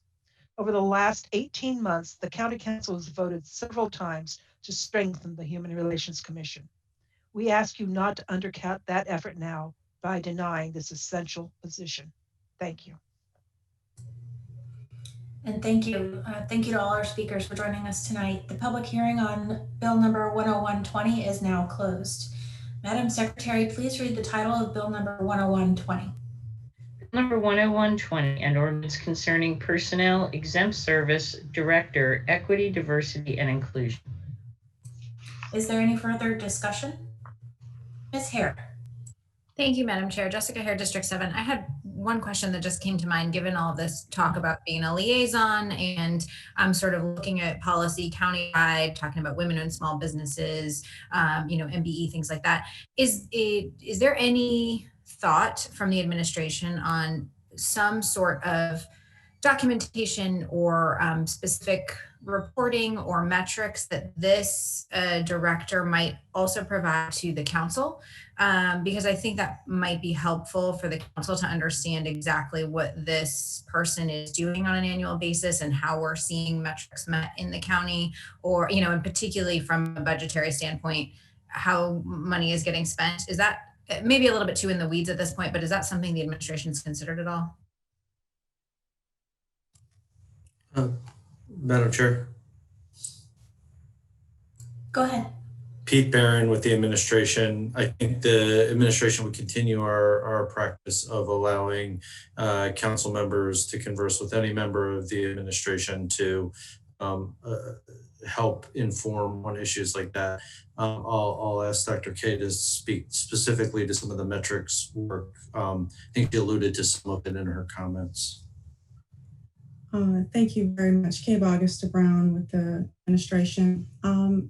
That's an excellent question. And in my initial remarks, I stated that was actually the most important part of this work, is that we actually have metrics and that we're looking very closely at those metrics so that we can establish progress.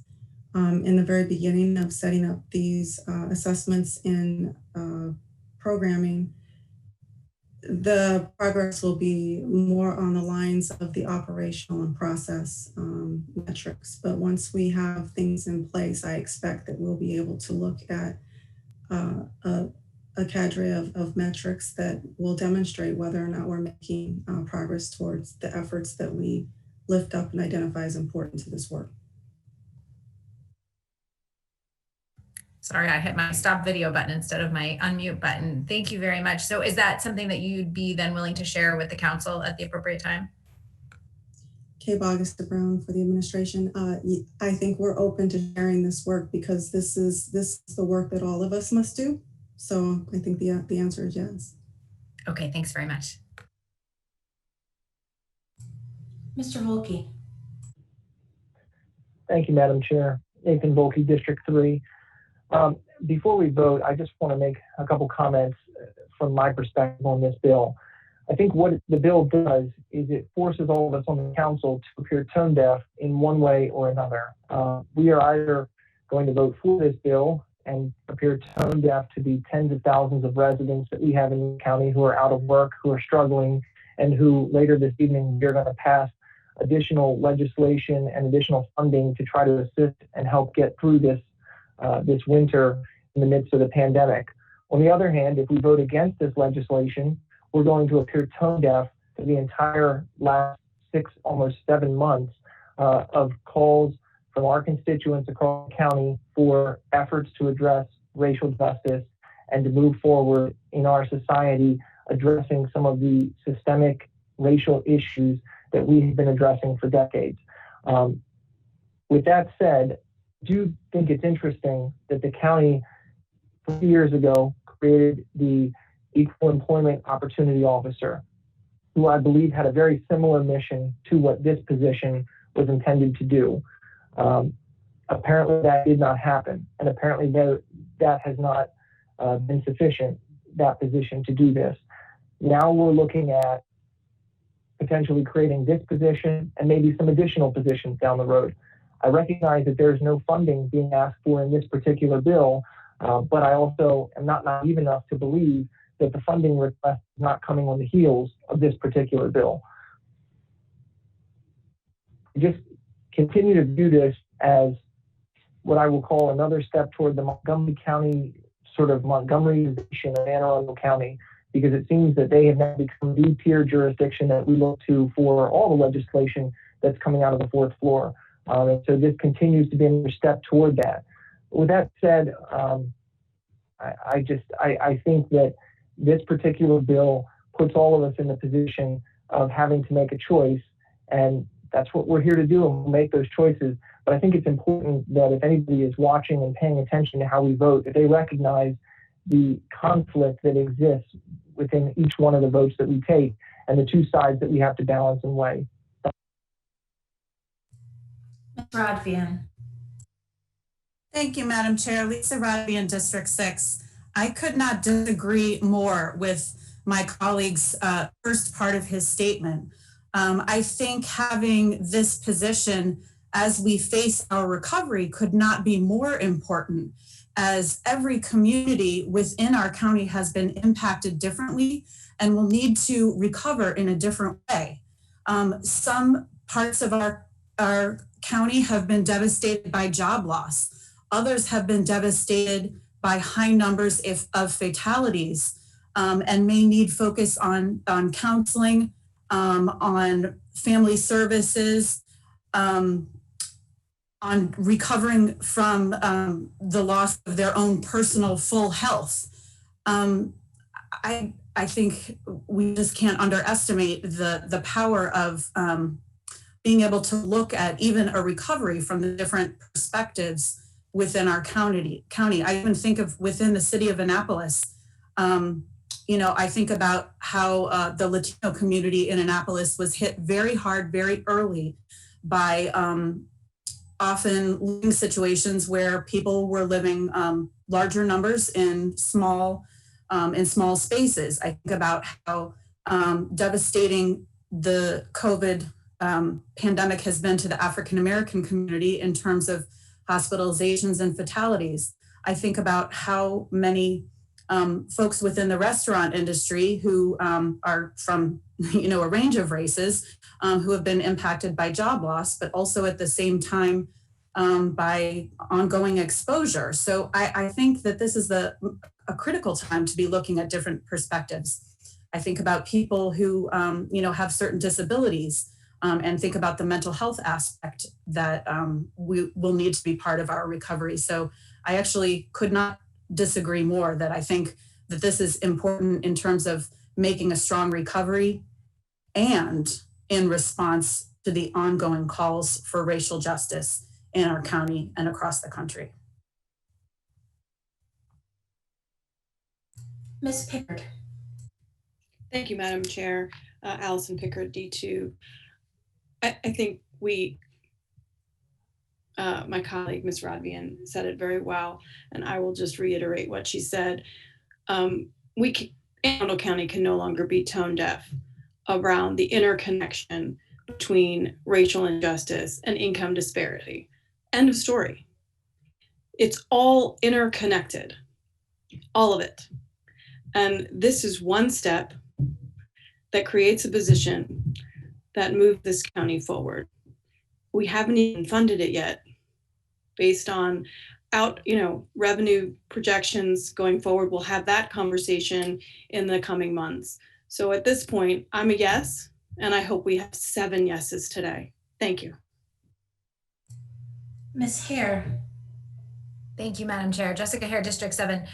I think actually there's a lot of really important points going all around the council tonight. Certainly we've heard about the racial injustice and that sort of equity that needs to happen. I think Councilman Pruski brought up some excellent points about ADA compliance and that type of inclusivity and the role that this position can take on is broader probably than any one of us is thinking about this evening. I'm also simultaneously very concerned about the upcoming budget. However, at this time, I think this position adding this position outweighs the potential concerns for this moment with respect to the upcoming budget. But I do think it's important for the administration to understand we just talked about the SAFER grant, the $3.9 million that might be needed. This is an added cost that might be needed. There's another one coming. I do think it's certainly a legitimate concern that we're hearing these budgetary impacts add up. So I just want to put that out there as something that I'm certainly looking at and watching as we come forward towards the next budget cycle. But I am happy to support this bill this evening, and I am looking forward to hearing about what this director will do and what sort of metrics the director will put in place.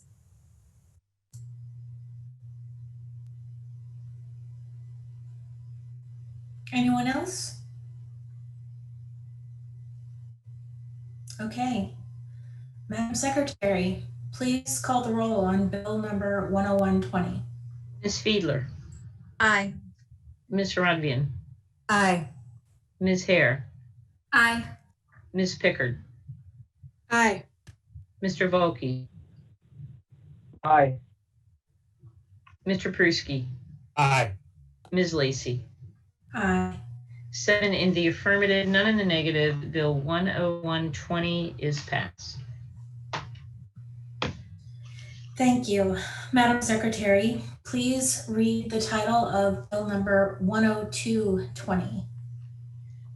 Bill number 10220, an ordinance concerning personnel positions in the classified service. This is an administration bill. Mr. Barron, I You are recognized, and please introduce your panel. Thank you, Madam Chair. Pete Barron with the administration. Sticking with me from personnel is Ms. Atkinson. From detention, we have Acting Superintendent Borghese. From Central Services, Ms. Romans, and from Law, also sticking around, is Ms. Lori Blair Klausmeyer. Bill 102-20 is the reclassification of 6 vacant positions in the classified service. In Central Service, we are decreasing 1 GIS specialist position and increasing 1 program manager position. In detention, we are decreasing 4 detention officer positions and increasing 4 detention sergeant positions, a decrease of 1 booking officer position, and the increase of a management assistant position. We have our experts here from Central Services, Detention, and Personnel to answer any questions that you may have. Are there any questions from the council? Ms. Hare. Thank you, Madam Chair. Jessica Hare, District 7. So I guess the question is why? What's the underlying motivation for all the switches? Great question. Sorry. Pete Barron with the administration. Great Go ahead, Mr. Barron. Great question, and I think it's good for us to reiterate some of the conversation that was at the work session. So I'm going to go in order on my sheet. Ms. Romans, if maybe you can go first, and then Mr. Superintendent Borghese. Hi, good evening. Christine Romans, Director of Office of Central Services. So the reason to transfer or reclassify the GIS tech position into a program manager is we have been able to meet our GIS needs by working with other county agencies, as well as increasing some training in my real estate division. And as I look across my agency, I have a greater need over in the facilities management division. We have several new processes and new programs, actually not really new, but growing, things that we've been doing for a few years and have had staff just trying to keep afloat. And we've kind of reached a point where we need to dedicate a resource to it. So rather than ask for a new position in a budget, I've decided that I would like to take a vacant position and just reclassify it and reuse it in another division. So the function that the program manager will do in facilities maintenance, run the asset and work order management system. That's a new piece of technology that we're trying to implement. Take a better look at our work orders and see if there's underlying issues that we need to look at in terms of capital program or things that are costing us more. We also have a growing security program where we've added security guards and need to have someone who can really manage that contract. We also have an asset or access control program where your cards work on various doors around the various complexes you go in and out of. Someone who can actually manage that, as well as the maintenance of those and working with our contractor. So we just had a few issues that we felt like we could better meet the need if we could dedicate a staff resource to it.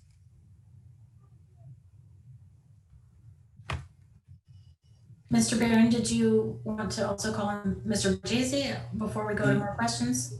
Yes, please. Go ahead, sir. Good evening to all the county council, and let me wish everybody a happy and safe holiday before I get started. These position conversions for the Department of Detention Facilities are all revolve around a new central holding and processing center. So we just opened the new unit earlier this year, and I have to go back really several years now into the planning stages of this unit when we were looking at a staffing plan. 2 superintendents ago, the previous superintendent, Terry Colas, had initially stated that we could get by with 4 sergeants when we opened that unit. I think that was very preliminary and not quite thought out. When the previous superintendent, William Martin, and I decided to start planning the staffing for the central holding unit, it was obvious that we were going to need 2 supervisors per shift. We have 4 shifts that run, sequentially to operate that particular unit. 1 sergeant shift is just not enough. There's no relief factor if we just assign one sergeant per shift for that unit. So we needed essentially 9 sergeants and not 4 sergeants. And through 2 budget cycles ago, we did ask for 8 sergeants. We were able to repurpose 1 sergeant internally for that 9th sergeant. So we really did need 8. We were given 4 and we appreciated those 4. But we still needed 8 to open and run that unit. So we were forced to pull a sergeant off our main jail shifts, which have 4 shifts. So we depleted each management team of those shifts by 1, so we could build up On camera, you have got to just the shift teams for central holding. and play. The process of converting 4 officer vacancy pins to sergeant pins is really just to replenish those main jail shifts that have been operating with 1 less supervisor than they've had for many, many years. And we determined that it would be probably easier to try to convert a position rather than ask for a new position in the next budget cycle. As well, when we opened Central Holding, we inherited 24 booking officer positions from the police department. And this particular group is in charge of data processing and intake of all new prisoners at Central Holding. Initially, the sergeants that are running that facility had issues with attempting to supervise, manage, and properly evaluate this unit because this was all alien to them, their security. So again, in looking at staffing, future staffing plan for Central Holding, it would make our department more efficient if we could establish a booking supervisor promoted internally that had a good working understanding of this particular unit and could evaluate, conduct, good, honest evaluations, yearly evaluations of these booking officers, conduct any investigations, offer guidance. Plus, this particular group, the booking officers, they don't make very much money. Their starting salary is around $35,000, which working in a jail environment, which can be potentially dangerous, is not a great salary to begin with. And there's no upward mobility for this unit. So though it is only 1 position, this would at least give a little bit of career advancement to those that showed initiative for this one particular group of individuals. And rather than ask for a new position through the budget, to convert 1 booking officer position makes more sense because when we consolidated all the booking officers from the 4 police precincts, we really don't need that many positions because all the services are consolidated into the Central Holding Processing Center. Thank you very much. Ms. Hare. Thank you, Madam Chair. Jessica Hare, District 7. One follow-up question for Ms. Romans on the facilities management transition there. Is the work you mentioned, do we need a full-time equivalent for that work, or is it, well, we have this vacant position and we don't need it here, so let's see if we can make this useful someplace else? Because I heard you describe some things, but I also heard you say, well, we don't really need it over here. Where else can we use this? And I'm just trying to understand if we really need a full-time equivalent for this, for the work you just mentioned. Good evening, Christine Romans, Office of Central Services Director. I assure you, we definitely need a full-time position. We've got these duties kind of spread amongst 4 other staff who are supposed to be doing other things. And I think by getting these under 1 person, 1 professional working in facilities management, I can free up other people who should be working on other tasks and other projects. Okay. Thank you for the opportunity to clarify. Any other questions at this time? Seeing none, hearing crickets. Madam Secretary, we will now open the public hearing on Bill number 10220. Do we have any testimony received from members of the public? No, Madam Chair, we've received no submissions of written testimony on Bill 10220. We did not have any members of the public sign up to speak. The public hearing on Bill number 10220 is now closed. Madam Secretary, please read the title of Bill number 10220. Bill number 10220, an ordinance concerning personnel positions in the classified service. Is there any further discussion? Going once, going twice? Madam Secretary, please call the roll on bill number 10220. Ms. Fiedler? Aye. Ms. Rodvian? Aye. Ms. Hare? Aye. Ms. Pickard? Aye. Mr. Volkey? Aye. Mr. Pruski? Aye. Ms. Lacy? Aye.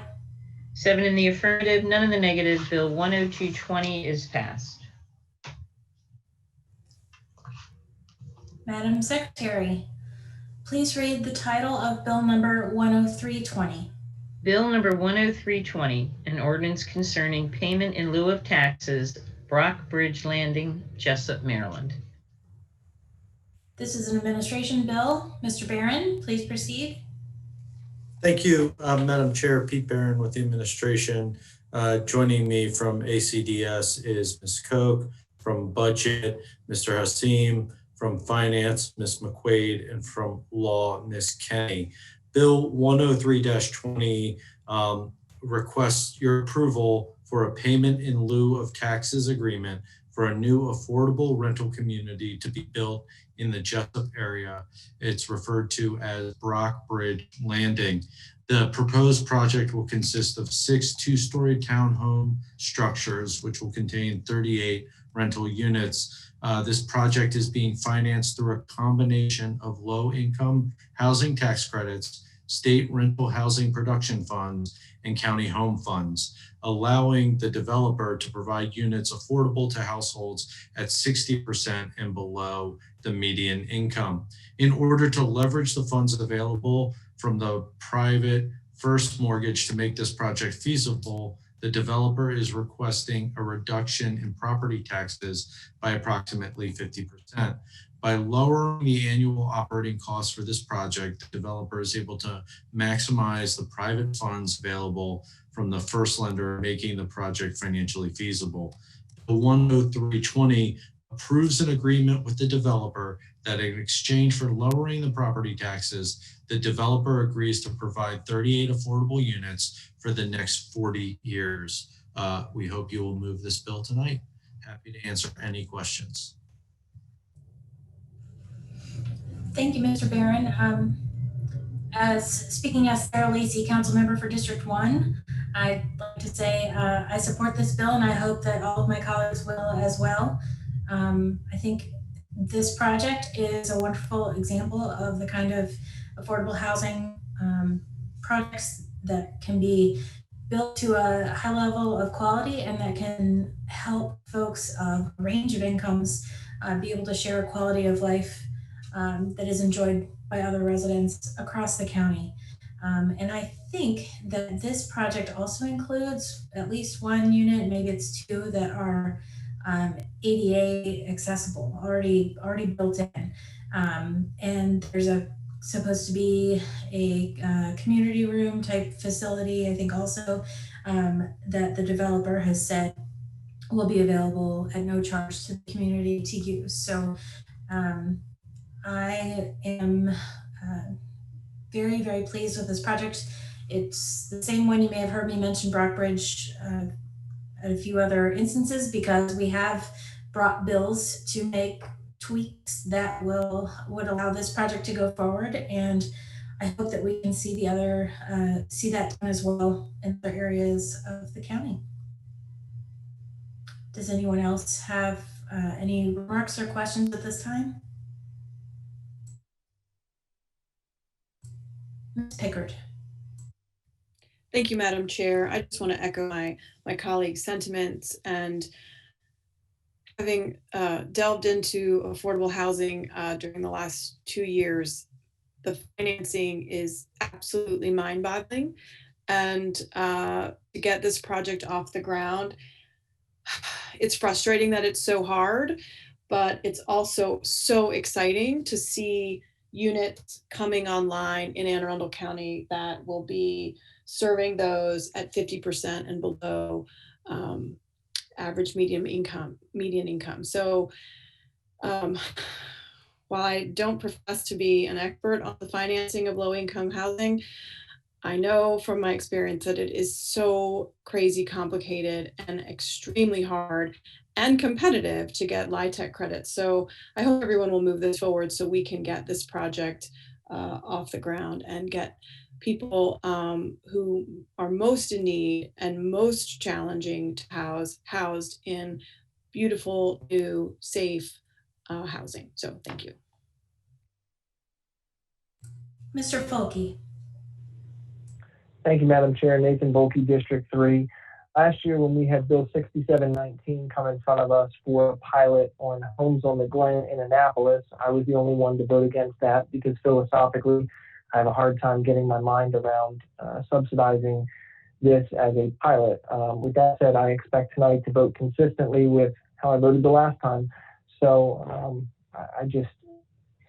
I understand the desire to move this legislation, and I understand my colleagues who are supportive, but I just don't see this as the way we should be doing these projects, particularly when the pilot is for a whopping $15,000 a year.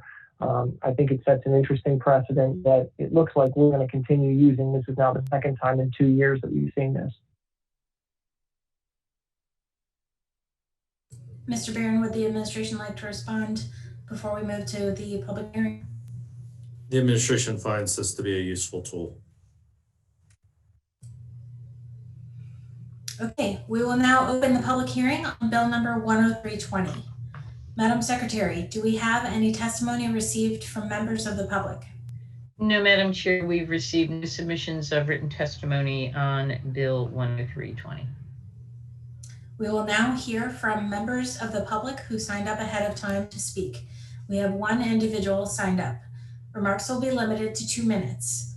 Thus, when it is your turn, please unmute yourself and begin by stating your name and address for the record. Mr. Zebulon Culver. Good evening, council members. Mr. Zebulon Culver with Woda Cooper Companies, the project's developer and owner, address of 206 Delroads Avenue, Suite 202, Queenstown, Maryland, 21658.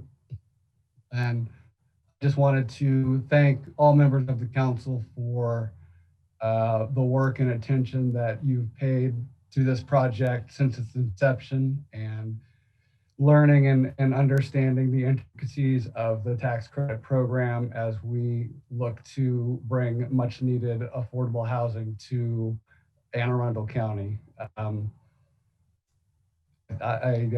This specific legislation, as Councilwoman Pickard suggested, it's very, very complicated to learn, but it would be very helpful, and it helps us meet what are very strict underwriting requirements from the first mortgage lender. So we are deeply appreciative for the council in hearing this legislation, and thank you.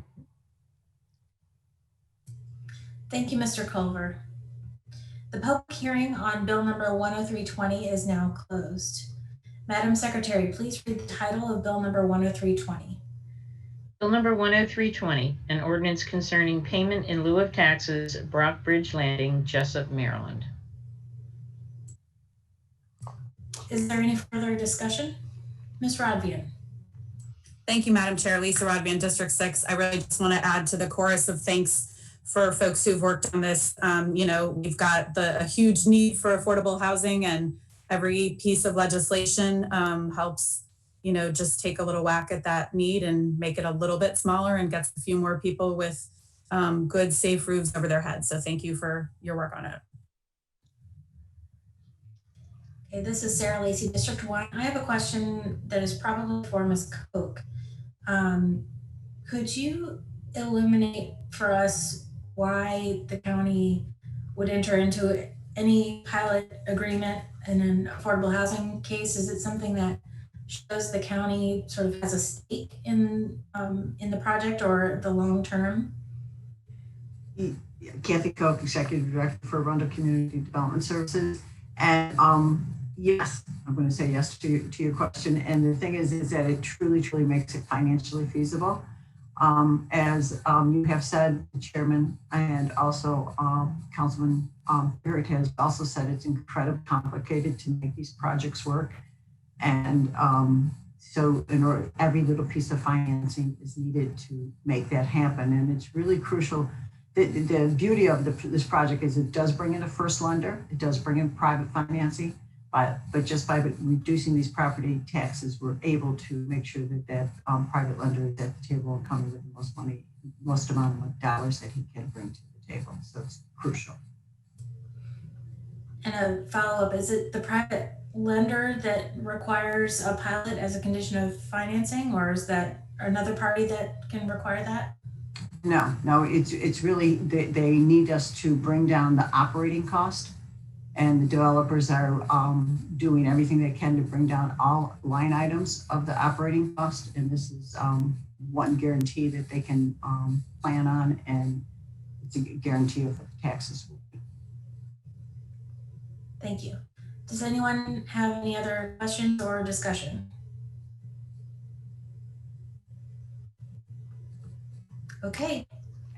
Madam Secretary, please call the roll on bill number 10320. Ms. Fiedler? Aye. Ms. Ryan? Aye. Ms. Hare? Aye. Ms. Pickard? Aye. Mr. Volkey? Nay. Mr. Pruski? Aye. Ms. Lacy? Aye. 6 in the affirmative, 1 in the negative. Bill number 10320 is passed. Thank you. Madam Secretary, please read the title of bill number 10420. Bill number 10420, an ordinance concerning zoning, cosmetic facial hair salons. This bill is co-sponsored by Ms. Pickard and Mr. Volkey.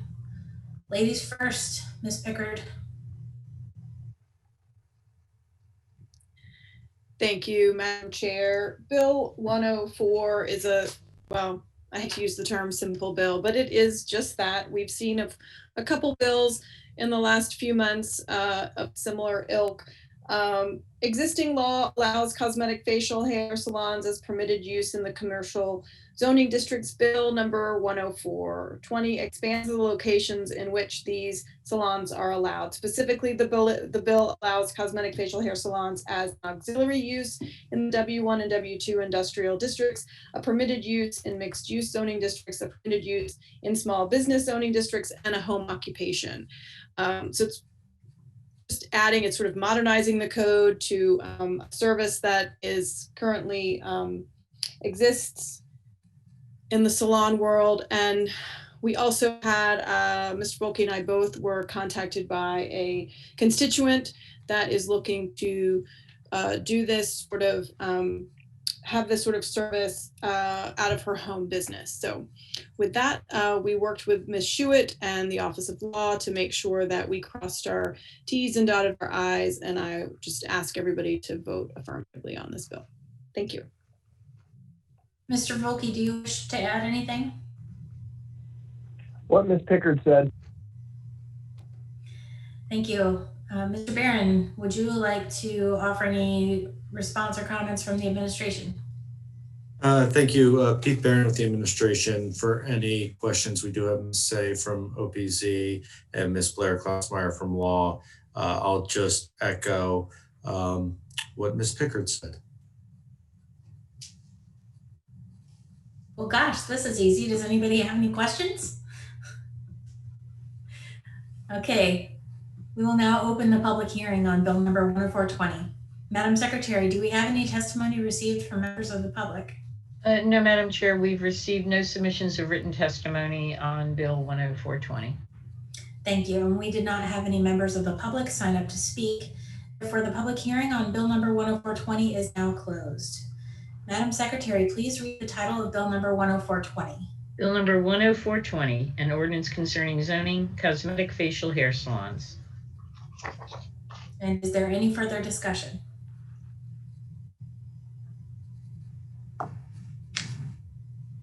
Going twice.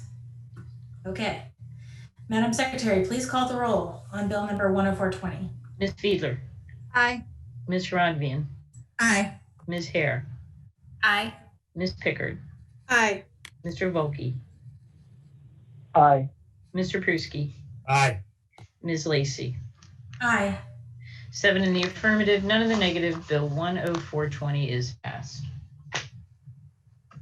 Thank you. Madam Secretary, please read the title of Bill number 10720. Bill number 10720, an emergency ordinance concerning current expense budget, fund transfer, and supplementary appropriations. Thank you. This is an administration bill. Mr. Barron, you have a lot of people. You get to go for it. Thank you, Madam Chair. Pete Barron with the administration.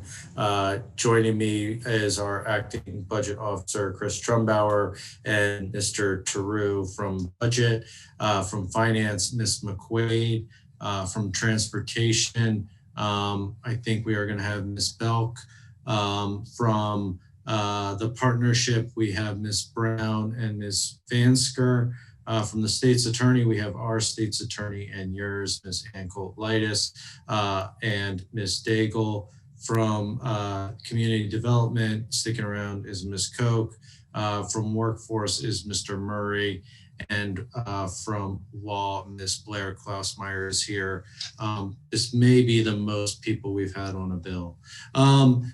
Bill 107-20 transfers a general fund appropriation from the CAO contingency to ACDS to make supplementary appropriations from unanticipated grant and special fund revenues. There's a transfer of $4.2 million in the general fund appropriation to ACDS to support eviction, prevention, and food-related programs. There's also an appropriation of about $2 million in the grant special revenue fund received from sources not anticipated in the budget for the Office of Transportation and the state's attorney's office. Neither require a county match. There's an appropriation of $3,316,000 in the community development fund and $95,000 in the Partnership for Children, Youth, and Family Special Fund. None of the grants require a county match.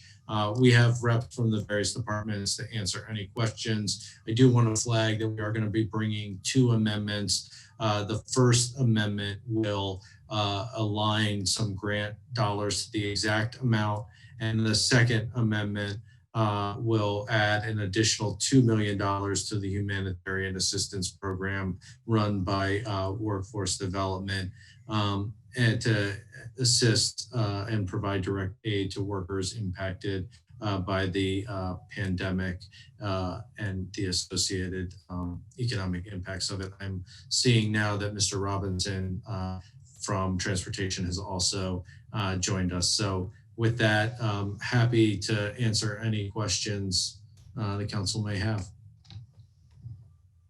Are there any questions?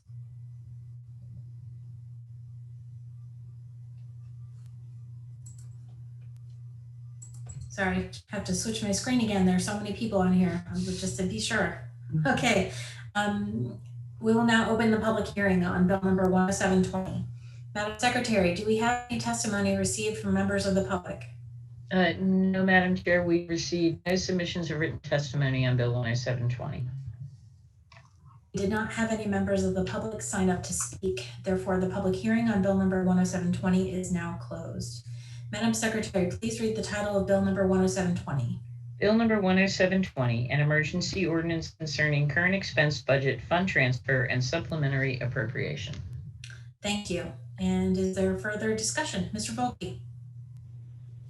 Thank you, Madam Chair. Nathan Volkey, District 3. I think my question is probably for Ms. Koch at ACDS.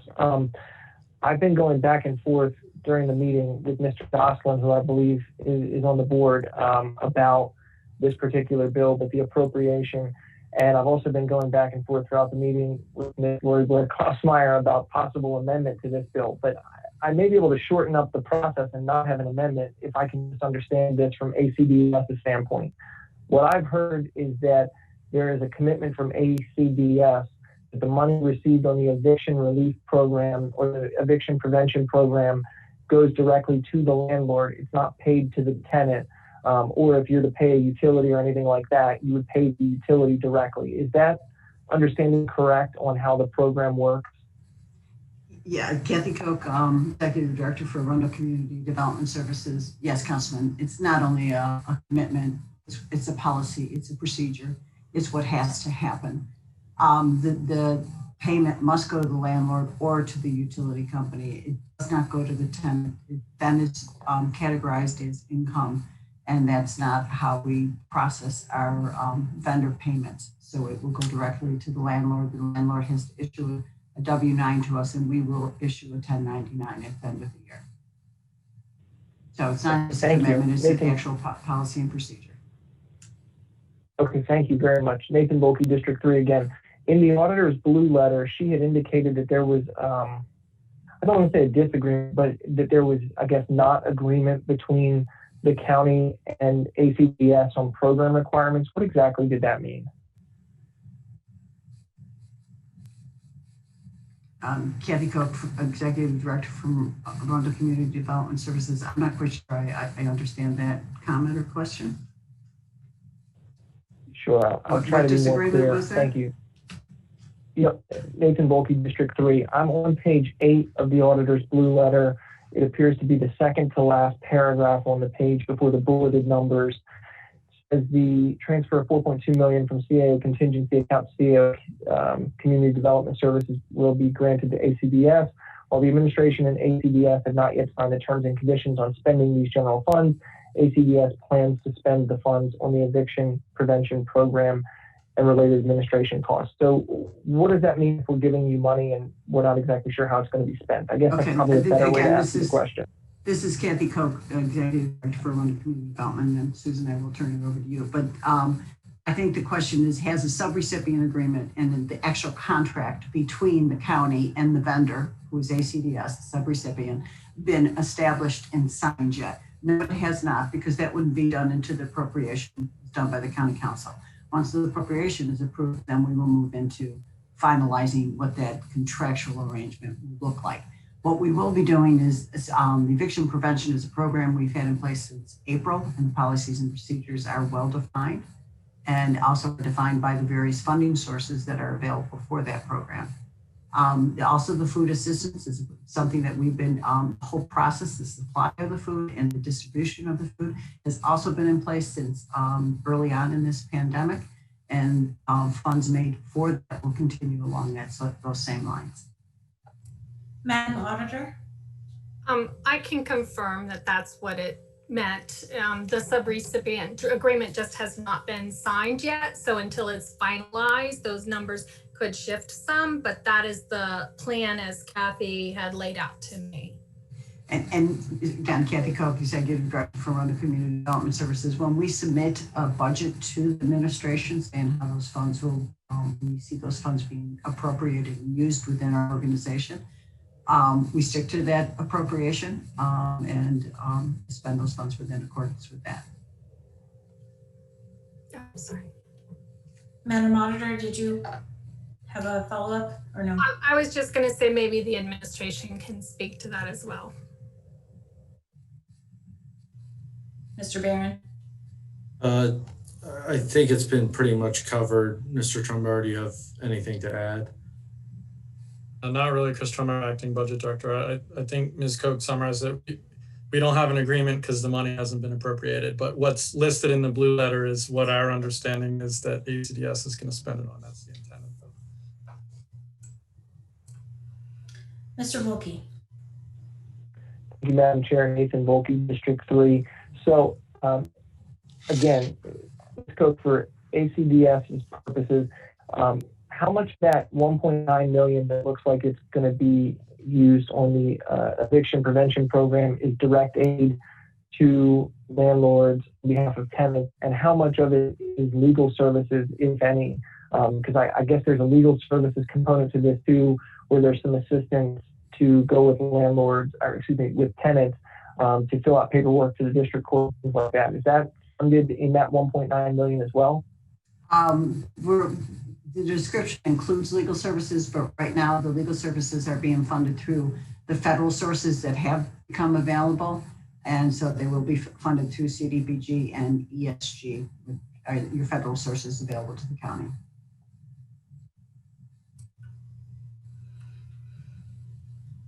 Seeing no other questions at this time, I understand that we do have amendments. Madam Secretary, please read amendment number 1.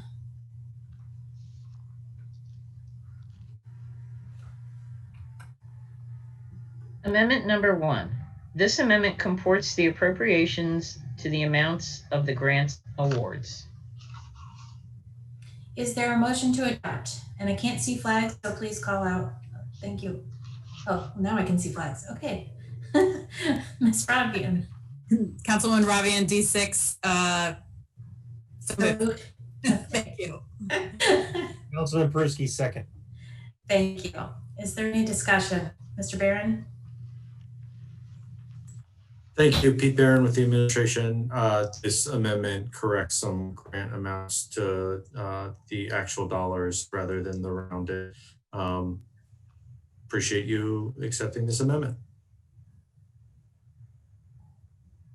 Any questions or discussion? Madam Auditor, if you wish to be recognized, you're going to need to verbally ask for recognition. I don't think Ms. Lacey can see. I see you now. Go ahead, Madam Auditor. I just think for the record, I should clarify in my blue letter for the Partnership Youth and Family, the amount of $95,245 was the notice of intended award. The actual award did come in at $94,250 as per the amended bill amendment. Thank you. Madam Secretary, please call the roll on amendment number 1. Ms. Fiedler? Aye. Ms. Rodvian? Aye. Ms. Hare? Aye. Ms. Pickard? Ms. Pickard, I'm sorry, I could not hear. Aye. Got it. Having a little trouble with your audio right now. Mr. Volkey? Aye.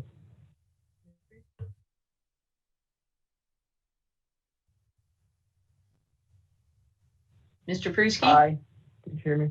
Oh. Yes, I have you, Mr. Volkey. Thank you. Mr. Pruski? Mr. Volkey voted for me too. Aye.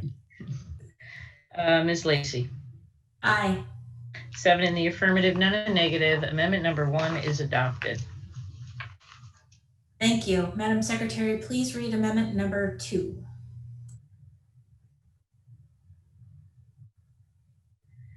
Amendment number 2.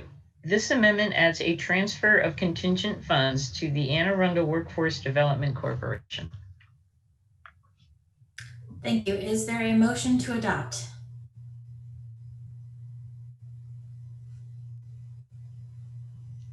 Ms. Rodvian? Moved. Thank you. And a second? Councilman Pruski, second. Okay. Thank you, everyone. It seems like the audio of the whole meeting is getting a bit delayed. So perhaps we all should just kind of take that deep breath and try not to speak over each other, and also to give extra time for our audio to come through, because I've heard that from lots of people now. Thank you. Okay, so the amendment number 2 is seconded. Mr. Barron, please tell us about amendment number 2. Happy to, Madam Chair. Pete Barron with the administration. As I noted in my initial remarks, Amendment 2 adds $2 million from the contingency fund that will go to workforce development, the humanitarian assistance program, which provides direct cash assistance to county residents that need it now.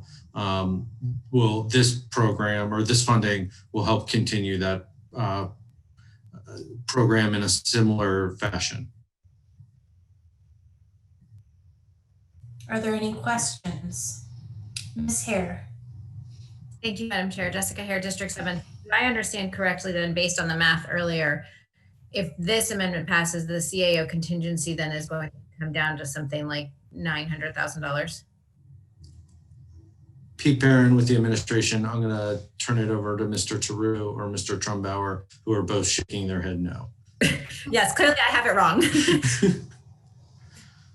Stephen True from the Budget Office. No, this is going to bring it just under $3 million. So I think you may have double counted the additional $2 million. Yes, I did. Thank you very much.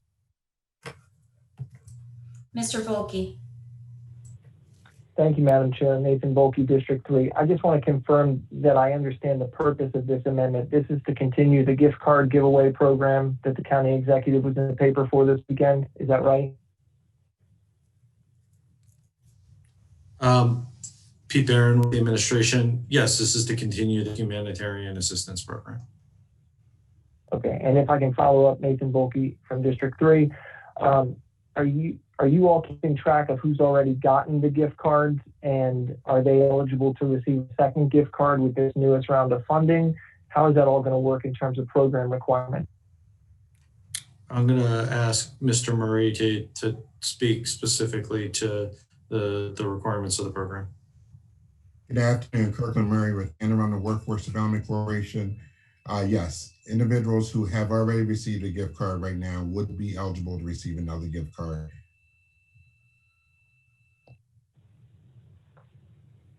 Madam Chair. Mr. Volkey. Thank you, Nathan Volkey, District 3. So also want to ask about the program requirements. If you have two individuals who are in the same home who both meet the eligibility requirements, are each of them entitled to receive a gift card so that that home would obtain 2 gift cards, or potentially more depending if there are more people living there? Kirkland Murray with Arundel Workforce Development Corporation, yes, they would. It's per individual, not household.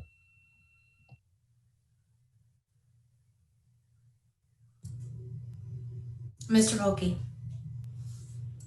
Thank you. Nathan Volkey, District 3. So I had asked this question, I think, previously on the prior iteration of the gift card program, but with respect to the gift cards and the eligibility, is there any checking being done to ensure that an individual, 1, is a county resident, and 2, is a U.S. citizen when they're receiving the gift card? Kirkland Murray with Arundel Workforce Development Corporation, yes. They are being verified that they are a county resident. That is one eligibility requirement. And we do not ask for citizenship.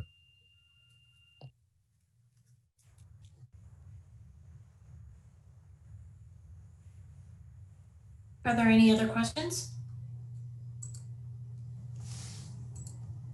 Seeing and hearing none. Mr. Volkey. Sorry about that. This one just came to me. Nathan Volkey, District 3. Would there be any opposition from the administration or workforce development to putting a requirement on that an individual show proof of citizenship to be able to receive one of the gift cards on the next round? Madam Chair. Mr. Barron. This is Pete Barron with the administration. We would be opposed to that amendment. Thank you. Madam Secretary, please call the roll on amendment number 2. Ms. Fiedler? Aye. Ms. Rodvian? Aye. Ms. Hare? Aye. Ms. Pickard?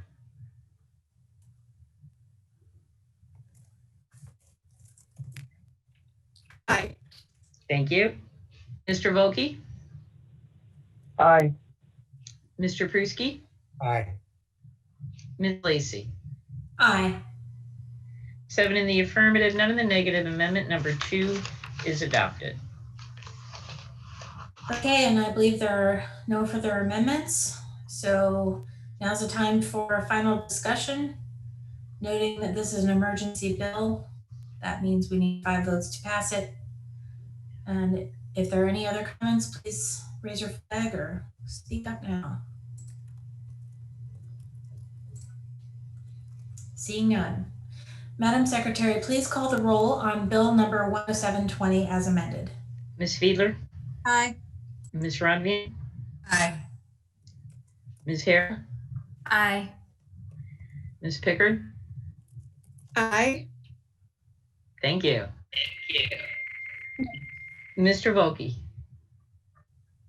Aye. Mr. Pruski? Aye. And Ms. Lacy? Aye. 7 in the affirmative, none in the negative. Bill number 10720 as amended is passed. Thank you, Madam Secretary. Please read the title of Bill number 10820. Bill number 10820, an emergency ordinance concerning third-party food delivery service fees. This is an administration bill. Mr. Barron, please Thank proceed. Taking that deep breath.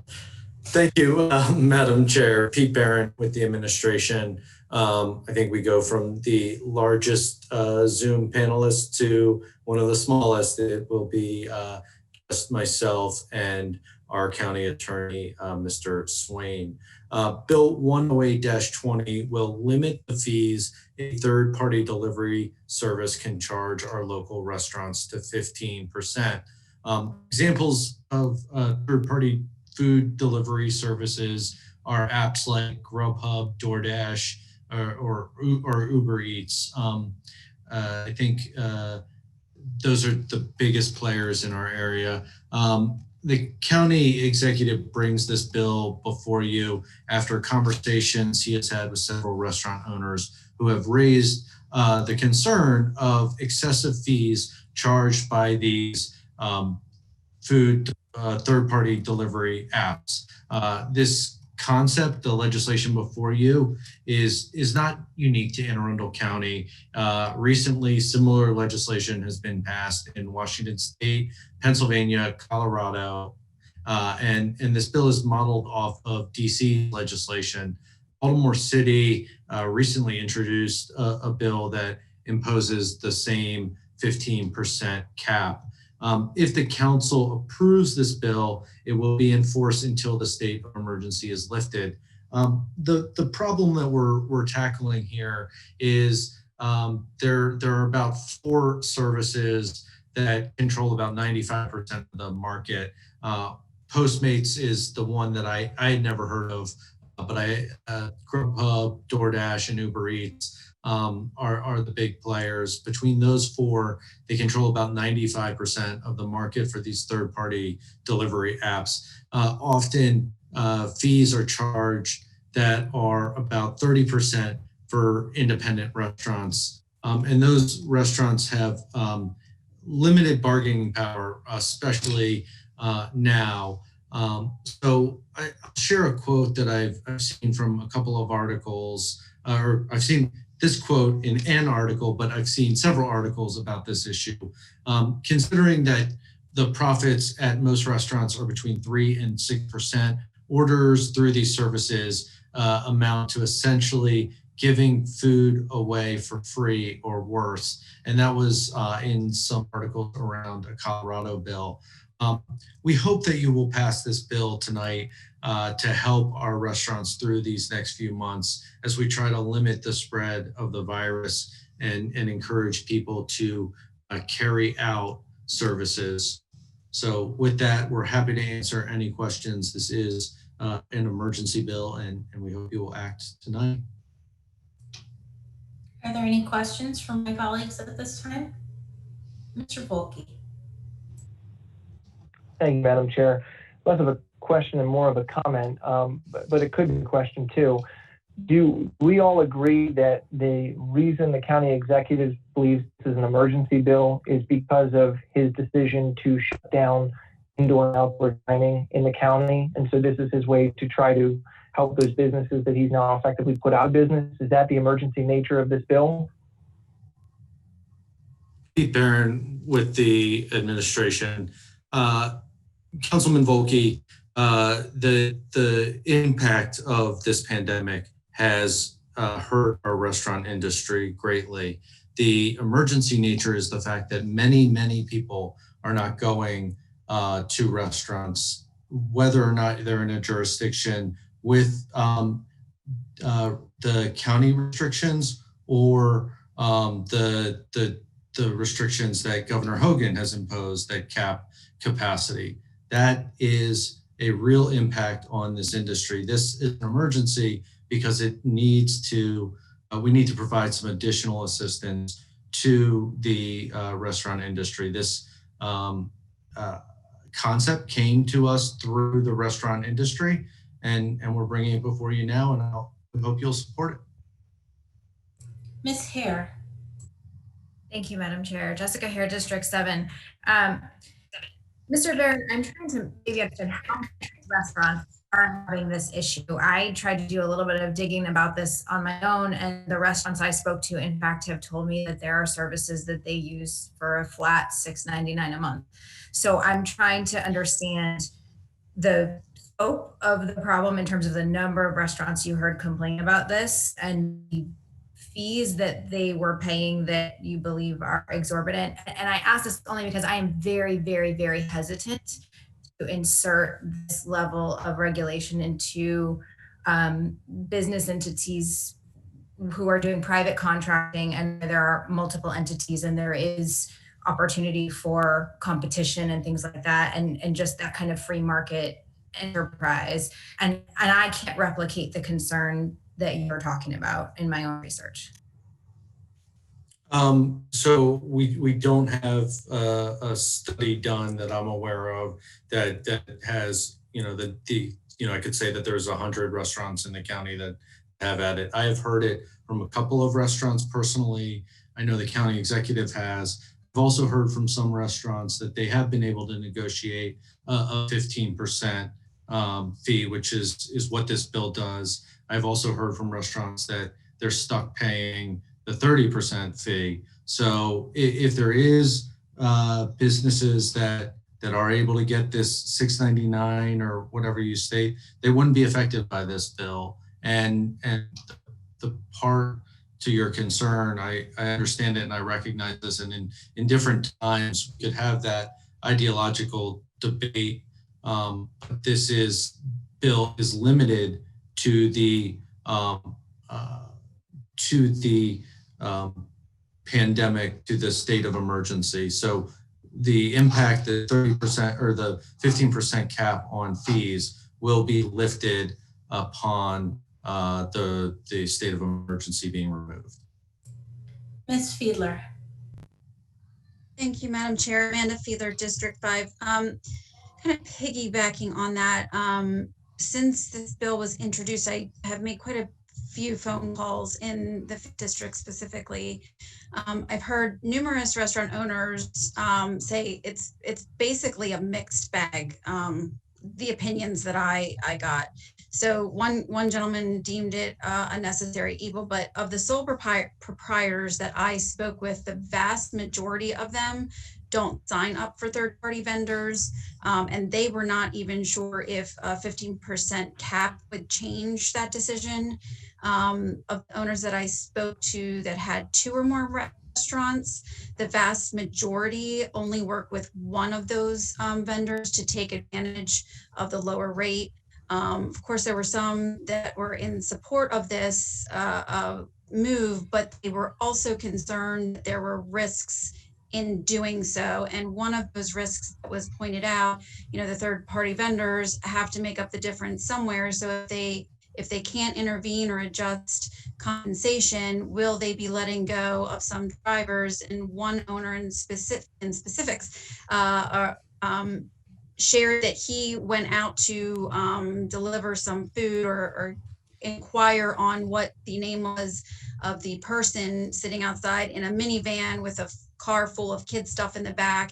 And she shared that she was working for one of these third parties. And so he had some concerns over if there would be layoffs as a result, what that would do to other folks who are employed right now. My first question is, do we have the authority to institute some kind of compensation law? I guess that's for Mr. Swain. Greg Swain, County Attorney. In this kind of a circumstance, absolutely. These are measures they're reasonable economic measures taken during a state of emergency and of a temporary duration. It's and I'd say, as Pete mentioned, a number of other jurisdictions have enacted virtually identical legislation under the same emergency powers, and in recognition of the ongoing emergency. So as far as the legal authority for the council to enact this type of legislation on a temporary basis, yes. Okay, thank you. If I may, Pete Barron. Yes, Mr. Barron, and then we'll move to Ms. Hare. Just to sort of maybe something that Councilman Fiedler was stating, and I think Councilman Volke has touched on this as well. The county executive doesn't believe that this is some sort of panacea. This is attempting to help in a small way address some fees that restaurants are paying. So we don't believe that this bill passes, we will have quote unquote saved the world. This is a small bill intended to provide limited help. Ms. Hare. Thank you, Madam Chair. Jessica Hare, District 7. Mr. Barron, have you spoken to any of the delivery services or reached out to them about this? And the reason I ask is when the short-term rental bills that were worked on earlier this year came up, I mean, afterwards, sort of we received notices from Airbnb that they just weren't going to work in the county anymore, given the issues. And then that's had to sort of been addressed on the back end. Do we have any insight from Grubhub, Seamless, Postmates, any of them about this issue? Pete Barron with the administration. I had a conversation with representatives from DoorDash. They actually provided some feedback that led us to tweak some of the language. It didn't, I think, garner their support of the bill, but they did provide some feedback, and I have been in communication with a lobbyist who represents Uber Eats and shared the draft with them as well. And that particular lobbyist did mention that they were going to stay out of the issue. Mr. Volke. Thank you, Madam Chair. Nathan Volke, District 3. I guess this is a question maybe for Mr. Barron and or Mr. Swain, but I heard Mr. Swain indicate that this is something, this action that can be done under emergency powers. The council doesn't have emergency powers at this point. Obviously, we can do an emergency ordinance, but the county executive has emergency powers. How come he didn't just do this by one of his typical executive orders? Why did he not change these fees that way? Craig Swain, County Attorney. Now, just the part about the emergency powers, I mean, I certainly recognize that this is not an exercise of emergency powers by the council, other than the fact that it's emergency legislation. So I wasn't trying to say that this is something extraordinary that the council's doing, other than the fact that it's emergency ordinance. So if I may, Madam Chair, just to follow up on that briefly. Well, did Mr. Swain answer your question, Mr. Volke? Well, I had a follow-up question, but I can wait. Okay, let me come back to you, please. Ms. Rodvan. Thank you, Madam Chair. Lisa Rodvan, District 6. I truly hope that, these questions from my colleagues do not indicate that they will not ultimately support this bill. I understand that even as a progressive Democrat, I understand the hesitance to, step into free market economic situations. But at the same time, I feel like we've had many conversations discussing the dire straits of some of our county restaurants. And as a district that has many, many, many restaurants and is really, part of the soul of my district, I certainly hope that my colleagues will support this. DoorDash, Uber Eats, and all of these similar services are used widely in Annapolis, and 15%, a difference of 15% would make a difference. Is it going to be the difference between saving a restaurant and not? I don't know. It is, in the grand scheme of things, it's not huge, but at the same time, I can't imagine we would turn down something even if it's small. So I urge you, please support this bill. Ms. Fiedler. Thank you, Madam Chair. Amanda Fiedler, District 5. Is there any concern that if this legislation passes, that it could trigger a change of the terms in a contract that a restaurant, which is already established with a third-party vendor, has already signed? Greg Swain, County Attorney. Well, the ordinance would be a limit on what those fees could be. So at that point, it would be a cap. Madam Chair, follow-up question. Yes, go ahead, and then I'm going to Mr. Volkey. My understanding is there are details in contracts that go far beyond just the rate. So I'm wondering if by capping the rate that is in a contract, it opens all of those contracts up to be renegotiated or reestablished. Greg Swain, County Attorney. You know, I think what I've heard about these third-party delivery services is they are each of the arrangements is unique to the restaurant that's providing the food.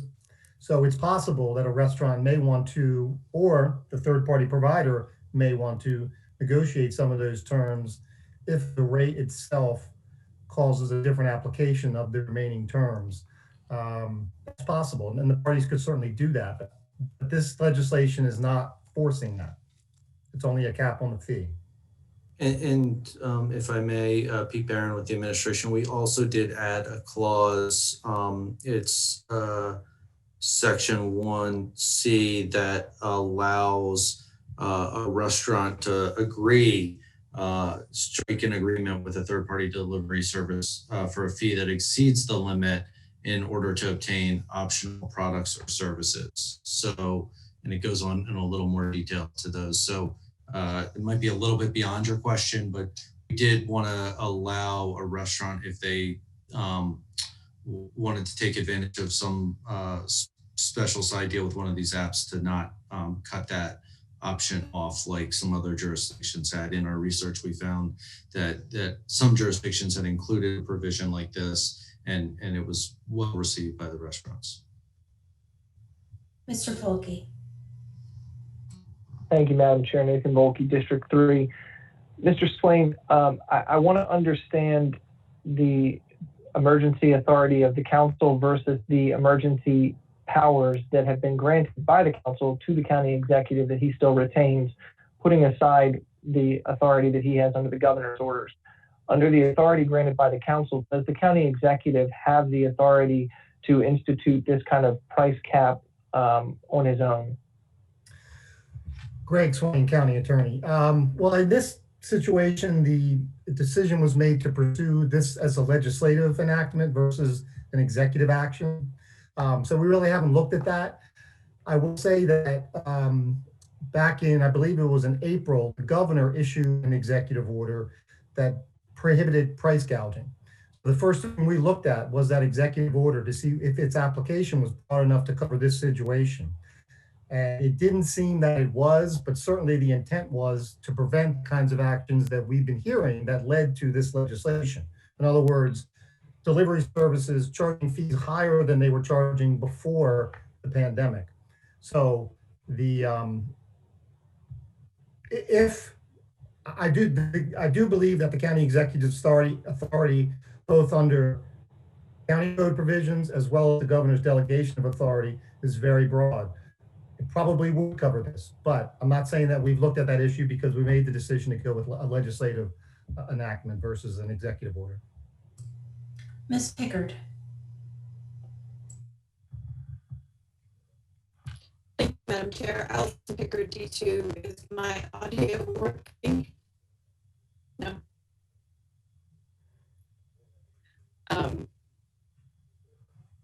Never mind. My audio is not working. It's not worth it. I feel your pain, Ms. Pickard. Mr. Volkey. Thank you, Madam Chair. Nathan Volkey, District 3 again. Thank you, Mr. Swain. I appreciate that answer that you just provided, because it was my understanding of the county executive's authority too, which leads to my concern that this was brought legislatively as opposed to all the other executive orders that have been done by the county executive for the political purpose of having something come in front of the council where a number of us have philosophical disagreements with interfering in the private market with two private entities that are contracting for services and setting a cap on what they're allowed to do, and then being able to turn around and use that as a way to say that if we vote against it, that we are not supportive of restaurants and other industries even though we have continually been trying to be supportive of those industries. So I certainly see that calculus and that that sort of play that has been instituted here. And I just wanted to understand clearly whether or not the county executive would have the authority, which I believe, and I think you agree, he does have, to do this on his own. But instead he's decided to go the legislative route to bring the council into it as well. So I appreciate that. I just want to clarify one point that Mr. Barron made. Mr. Barron, you were talking about sort of the fees and giving a break to business owners on fees they're paying. I see a distinction here between when we give a break to someone on a fee that they're paying to the government versus when we are interfering in the private contractual rights between two private entities who are doing business with one another, both in a capitalist free market society, having the ability to set their own rates, and us telling them what to do. To me, that sort of gets really close to what I refer to as socialism, and that's a concern that I have in terms of this bill and what it's trying to do. So if you see it differently, please feel free to let me know, but that's what I'm looking at. Pete Barron with the administration. I'm not going to engage in that. I don't. This is about a global pandemic and providing a little bit of aid to our local restaurants in their relation with gigantic Silicon Valley companies. So if that's, I'm just not even going to get into that. Ms. Pickard. Audio working? No? You can't hear me really? No? It's a little better. Okay. A little better. Okay. Allison Pickard, D2. My colleague, Mr. Volke, has wanted since April to make these decisions regarding pandemic relief, COVID relief. This is your one opportunity. This is the bill that hopefully helps restaurants. My family does not eat indoor restaurants. We use DoorDash and Uber Eats, and we spend a lot of money doing it. I would hope that if my money could go more to that restaurant than gouging them for a delivery fee. So this is your opportunity. The council has an opportunity to make a decision about COVID relief response. Let's just call the question and move on.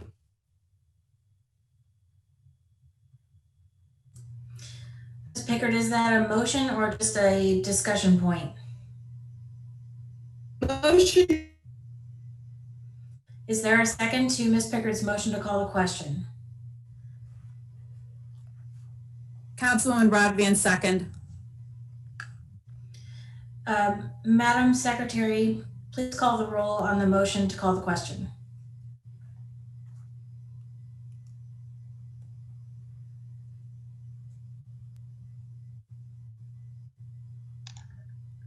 Ms. Fiedler?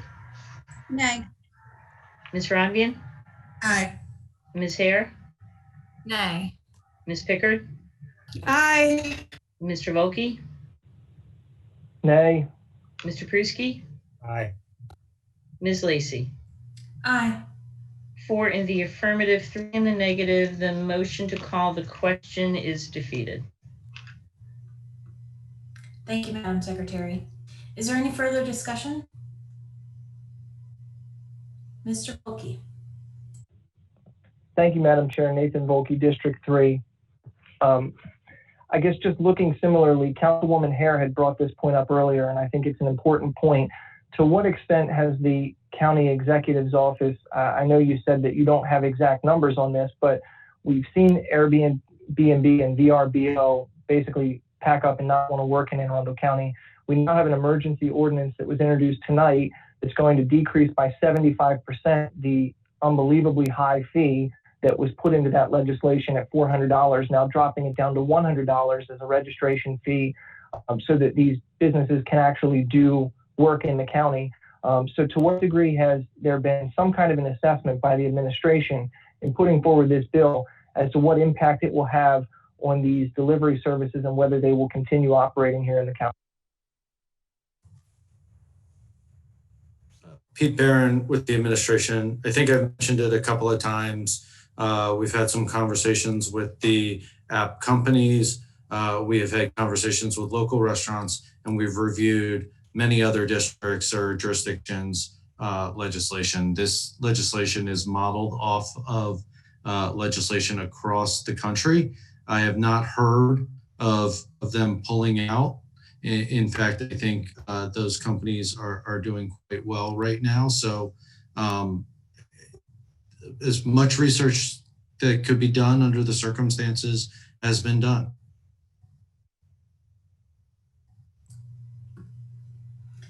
Ms. Fiedler. Thank you, Madam Chair. Amanda Fiedler, District 5. Ms. Hare mentioned the point of sale apps that are out there right now. I actually had a restaurant owner chat with me about them as well. There's one named Toast. Have we had any, as administration, had any communication with that kind of app? Because from my understanding is it gives restaurant owners the opportunity to have a flat $7 fee and not be forced to communicate with the third parties. It's like an option without legislation. So Pete Barron, the administration, we have heard good things about Toast. In fact, after my conversation with a restaurant owner, I downloaded it myself. But as I mentioned in my opening remarks, something like 95% of the market, based on some things I had said, was dominated by non-Toast apps. Thank you. In the middle of the discussion, I'm sorry to say that it is the 90-minute mark for our captioner. And when we come back from recess, I will call on Mr. Wilkie and Ms. Hare. May I have a motion to recess until 9:30 p.m.?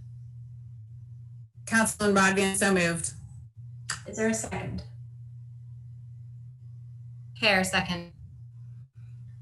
Thank you. All in favor, say aye. aye. Aye. Any opposed? Hearing none, the council is in recess and will return at 9:30 p.m. Thank you.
Madam Secretary, it is 9:30 p.m.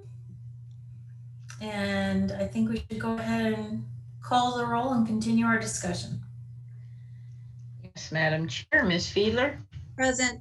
Ms. Rodvian, Present. Ms. Hare, Present. Ms. Pickard. I'll circle back to Ms. Pickard. Mr. Volkey, Present. Mr. Pruski, Still here. Ms. Lacy, Present. Ms. Pickard. Okay, Madam Chair, all council members are present except for Ms. Pickard. Thank you, Madam Secretary. Resuming our discussion of Bill number 10820. I believe I said I would call on Mr. Volkey first and then Ms. Hare. Mr. Volkey. Thank you, Madam Chair. Nathan Volkey, District 3.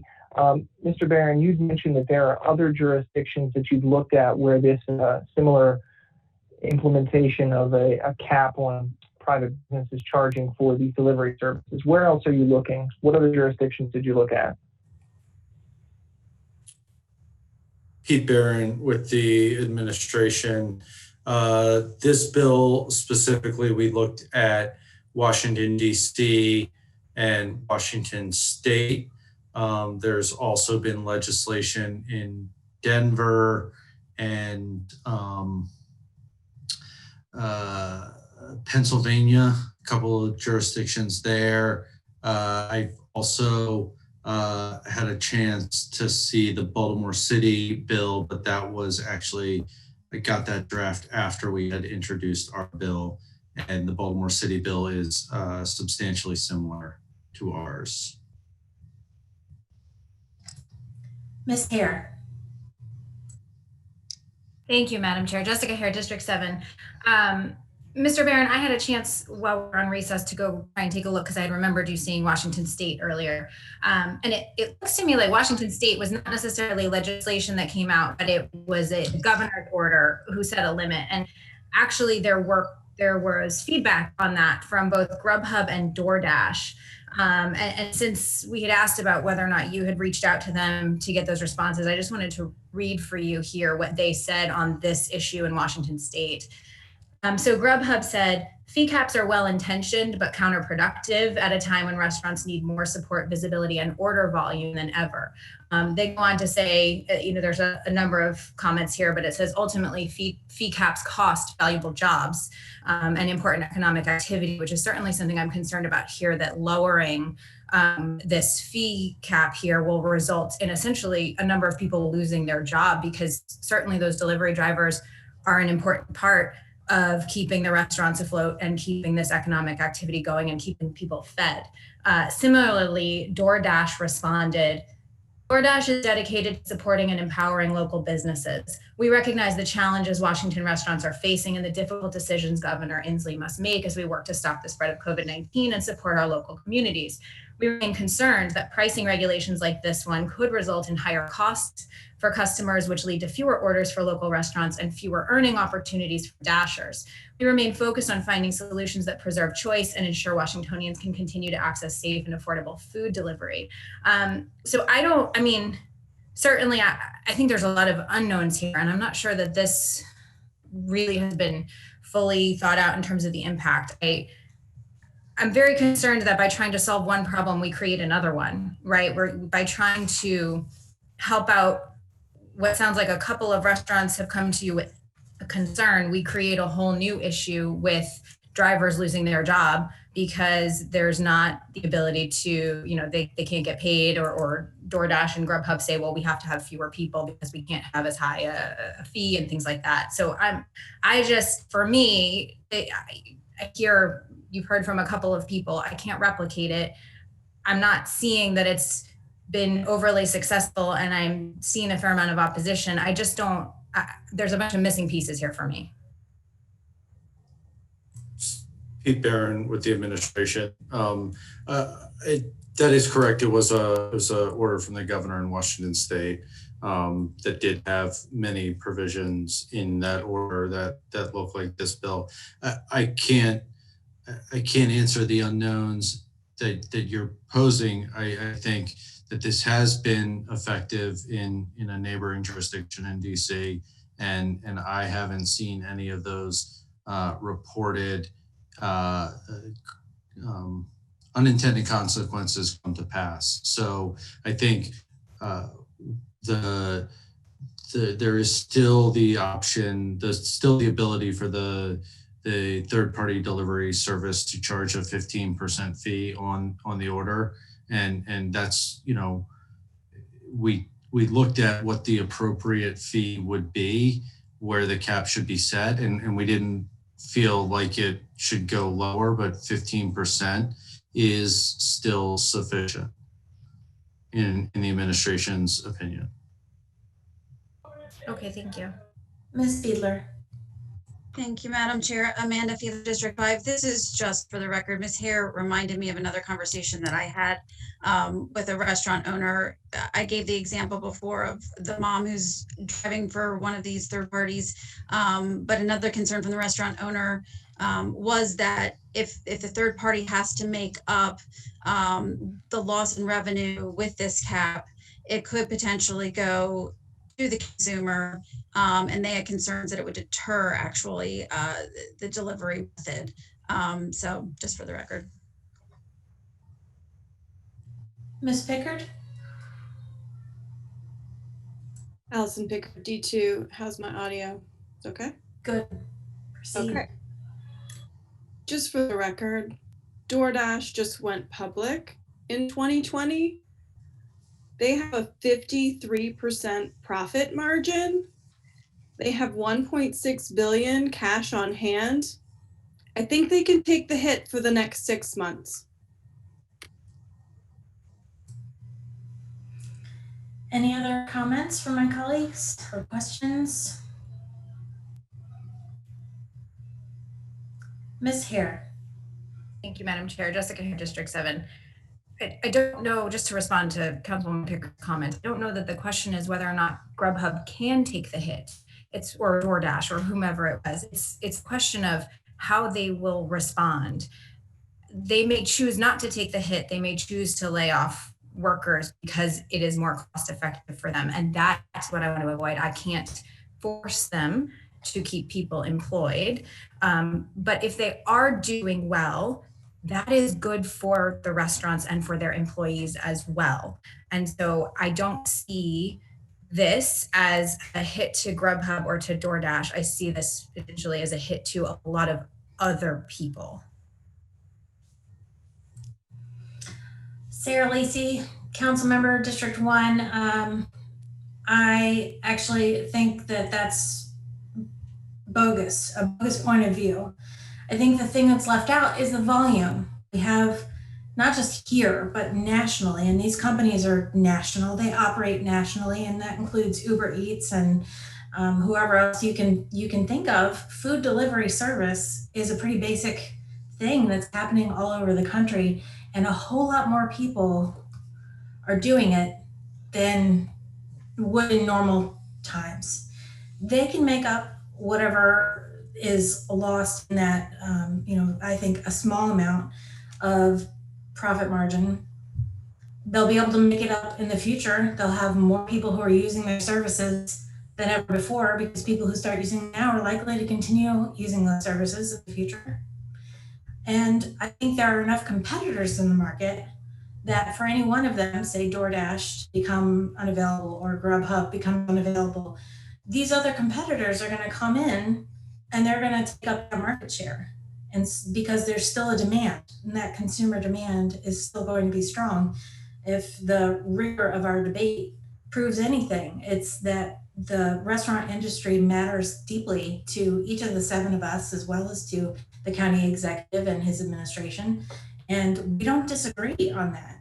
I think we're apparently disagreeing on who should make the decision of whether or not to impose this measure. And I hear 3 of my colleagues saying they don't want to make the decision in favor of the measure. I believe 4 of my colleagues are saying they do want to impose this measure on a temporary basis. And that, okay, the writing on the wall is this bill needs 5 votes. And as we've seen before, it could fail and come back and only need 4 votes. So those things all being laid on the table, I think the question is, do you want to provide relief for restaurants and keep people employed now? Because that is what's going to be happening. Or do you want to wait a few weeks? That's my point of view. I think Mr. Volkey had his flag up first. Mr. Volkey. Thank you, Madam Chair. I would agree with one of the statements that you made, which is you are right. I do not have any interest, by the way, Nathan Volkey, District 3, I do not have any interest in imposing price controls on 2 private contracting businesses in the marketplace where, as you noted correctly, if a business is gouging another business, the competitive free market will see the rise of another business that will come in and do the service for cheaper, for a better price, and take over market share. So I agree 100% with that part of your statement, that you're absolutely right. That is what will happen, and I believe that wholeheartedly. I don't see this as the province of government to step in and put price controls on 2 privately contracting entities and saying what they are allowed to charge one another. So that is absolutely correct. That's where I'm at. And, you know, it's sort of funny to me that since, really it's May, it's not April, but since May, we have been asking that the county executive's emergency authority end, and that the decisions on reopening and certain deviations from the governor's orders come before the council. We've absolutely asked for that, and I agree with you. We'd like to have that. But what's funny about this particular provision is that, as noted earlier, the county executive could have done this himself. He didn't do it himself because it's a political game. It's a ploy. It's an attempt to distract away from the fact that he, at the same time he put this bill in, shut down indoor and outdoor dining in restaurants. And so this is an effort to try to kick over to the council to make the Republicans look like they're voting against helping restaurants, which is exactly the whole purpose of this. So I can see where the discussion is going, and I can see where the PR spin is going to go on this. So I'll just sit back and we can take the vote when we're ready. Ms. Rodvian.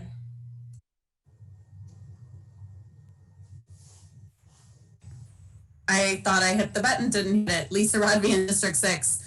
I would just like to just make sure I'm hearing my colleagues clear. We have small businesses in Anne Arundel County that are restaurants that are suffering with or without the regulations, the restrictions that have been put in place. I spoke with a group of restaurant owners last week about the restrictions, and one of them mentioned that they were having a difficult time getting 25% of their indoor seats filled, even with the restrictions in place.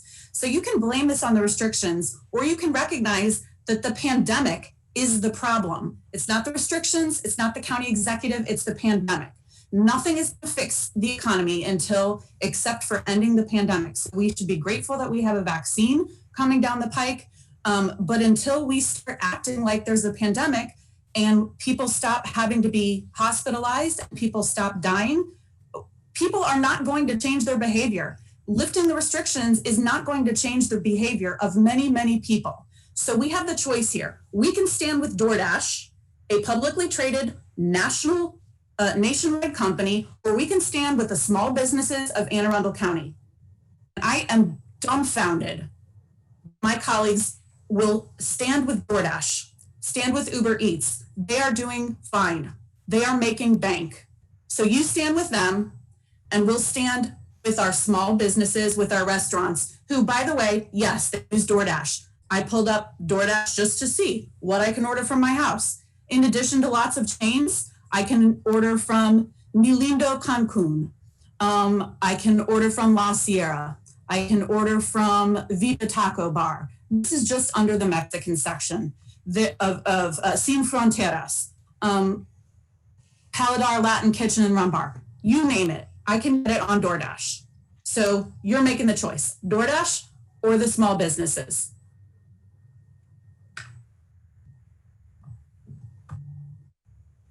Ms. Fiedler.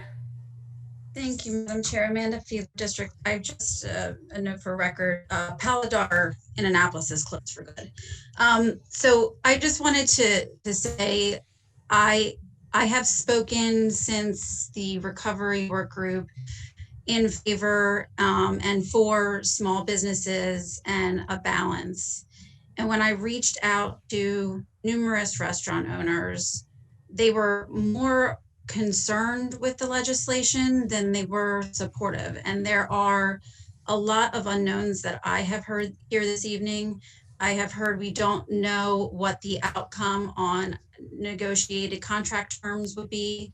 We don't know if this could create loss of more jobs. We don't know if this could deter delivery because of increased fees.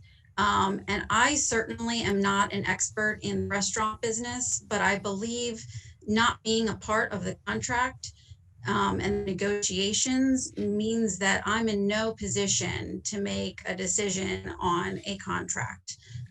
So, you know, I have the best interest of our small businesses absolutely at heart. And it is with their feedback that I cannot support this legislation this evening. And that's going to be my last comment for the night. Ms. Hare. Thank you, Madam Chair. Jessica Hare, District 7. This will be my last comment too. I appreciate feedback from everyone. I think it's a false choice to say that we stand with DoorDash or we stand with a small business. I have done a lot of advocating and a lot of trying to assist and help with small business in any way that I can. Speaking with small businesses, asking what we can do to help, things like that. Recently been looking at what potential tax credits we can give for any small business struggling, what other assistance we can give. But I don't think it's a choice between DoorDash and small business because it is not, we are not a party to a contract. And this is not where the government should be in my view. And I recognize Councilwoman Rodvian that you have a different perspective on that. And I appreciate that. But certainly I don't think it's a fair assessment to suggest that we are for one and against the other. This is just not a position where government should be. We are not part of those contracts. Madam Chair. Mr. Barron. I'd just like to respond, and I appreciate the perspective of the last couple of council members that have spoken. I just want to remind everybody that this is a temporary measure in the pandemic. The legislation that we brought forward to you has been done in several other jurisdictions.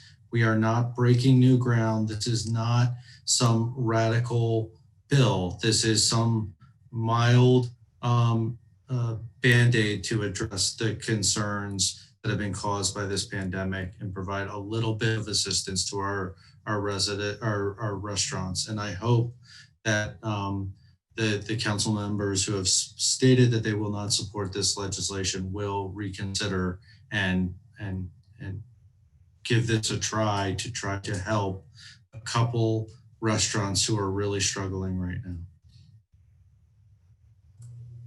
Are there any further comments? Seeing and hearing none. Madam Secretary, please call the roll on bill number 10820. All right, Madam Chair, I'm sorry, I lost track. Did we do public hearing? Yes, ma'am. We did, thank you. Okay.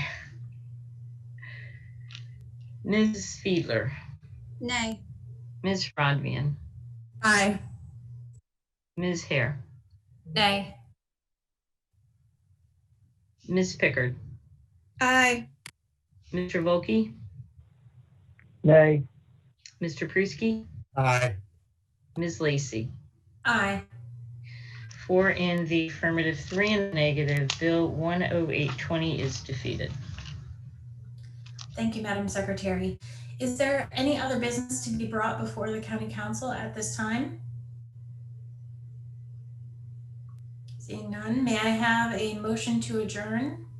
Motion to adjourn, Pickard, D2. Thank you. May I have a second? Hare, second. Thank you. All in favor? Aye. Aye. Aye. Any opposed? The motion carries. The County Council is adjourned until 6 p.m. on January 4th, 2021. Happy holidays, have a safe and happy new year. See you later, guys.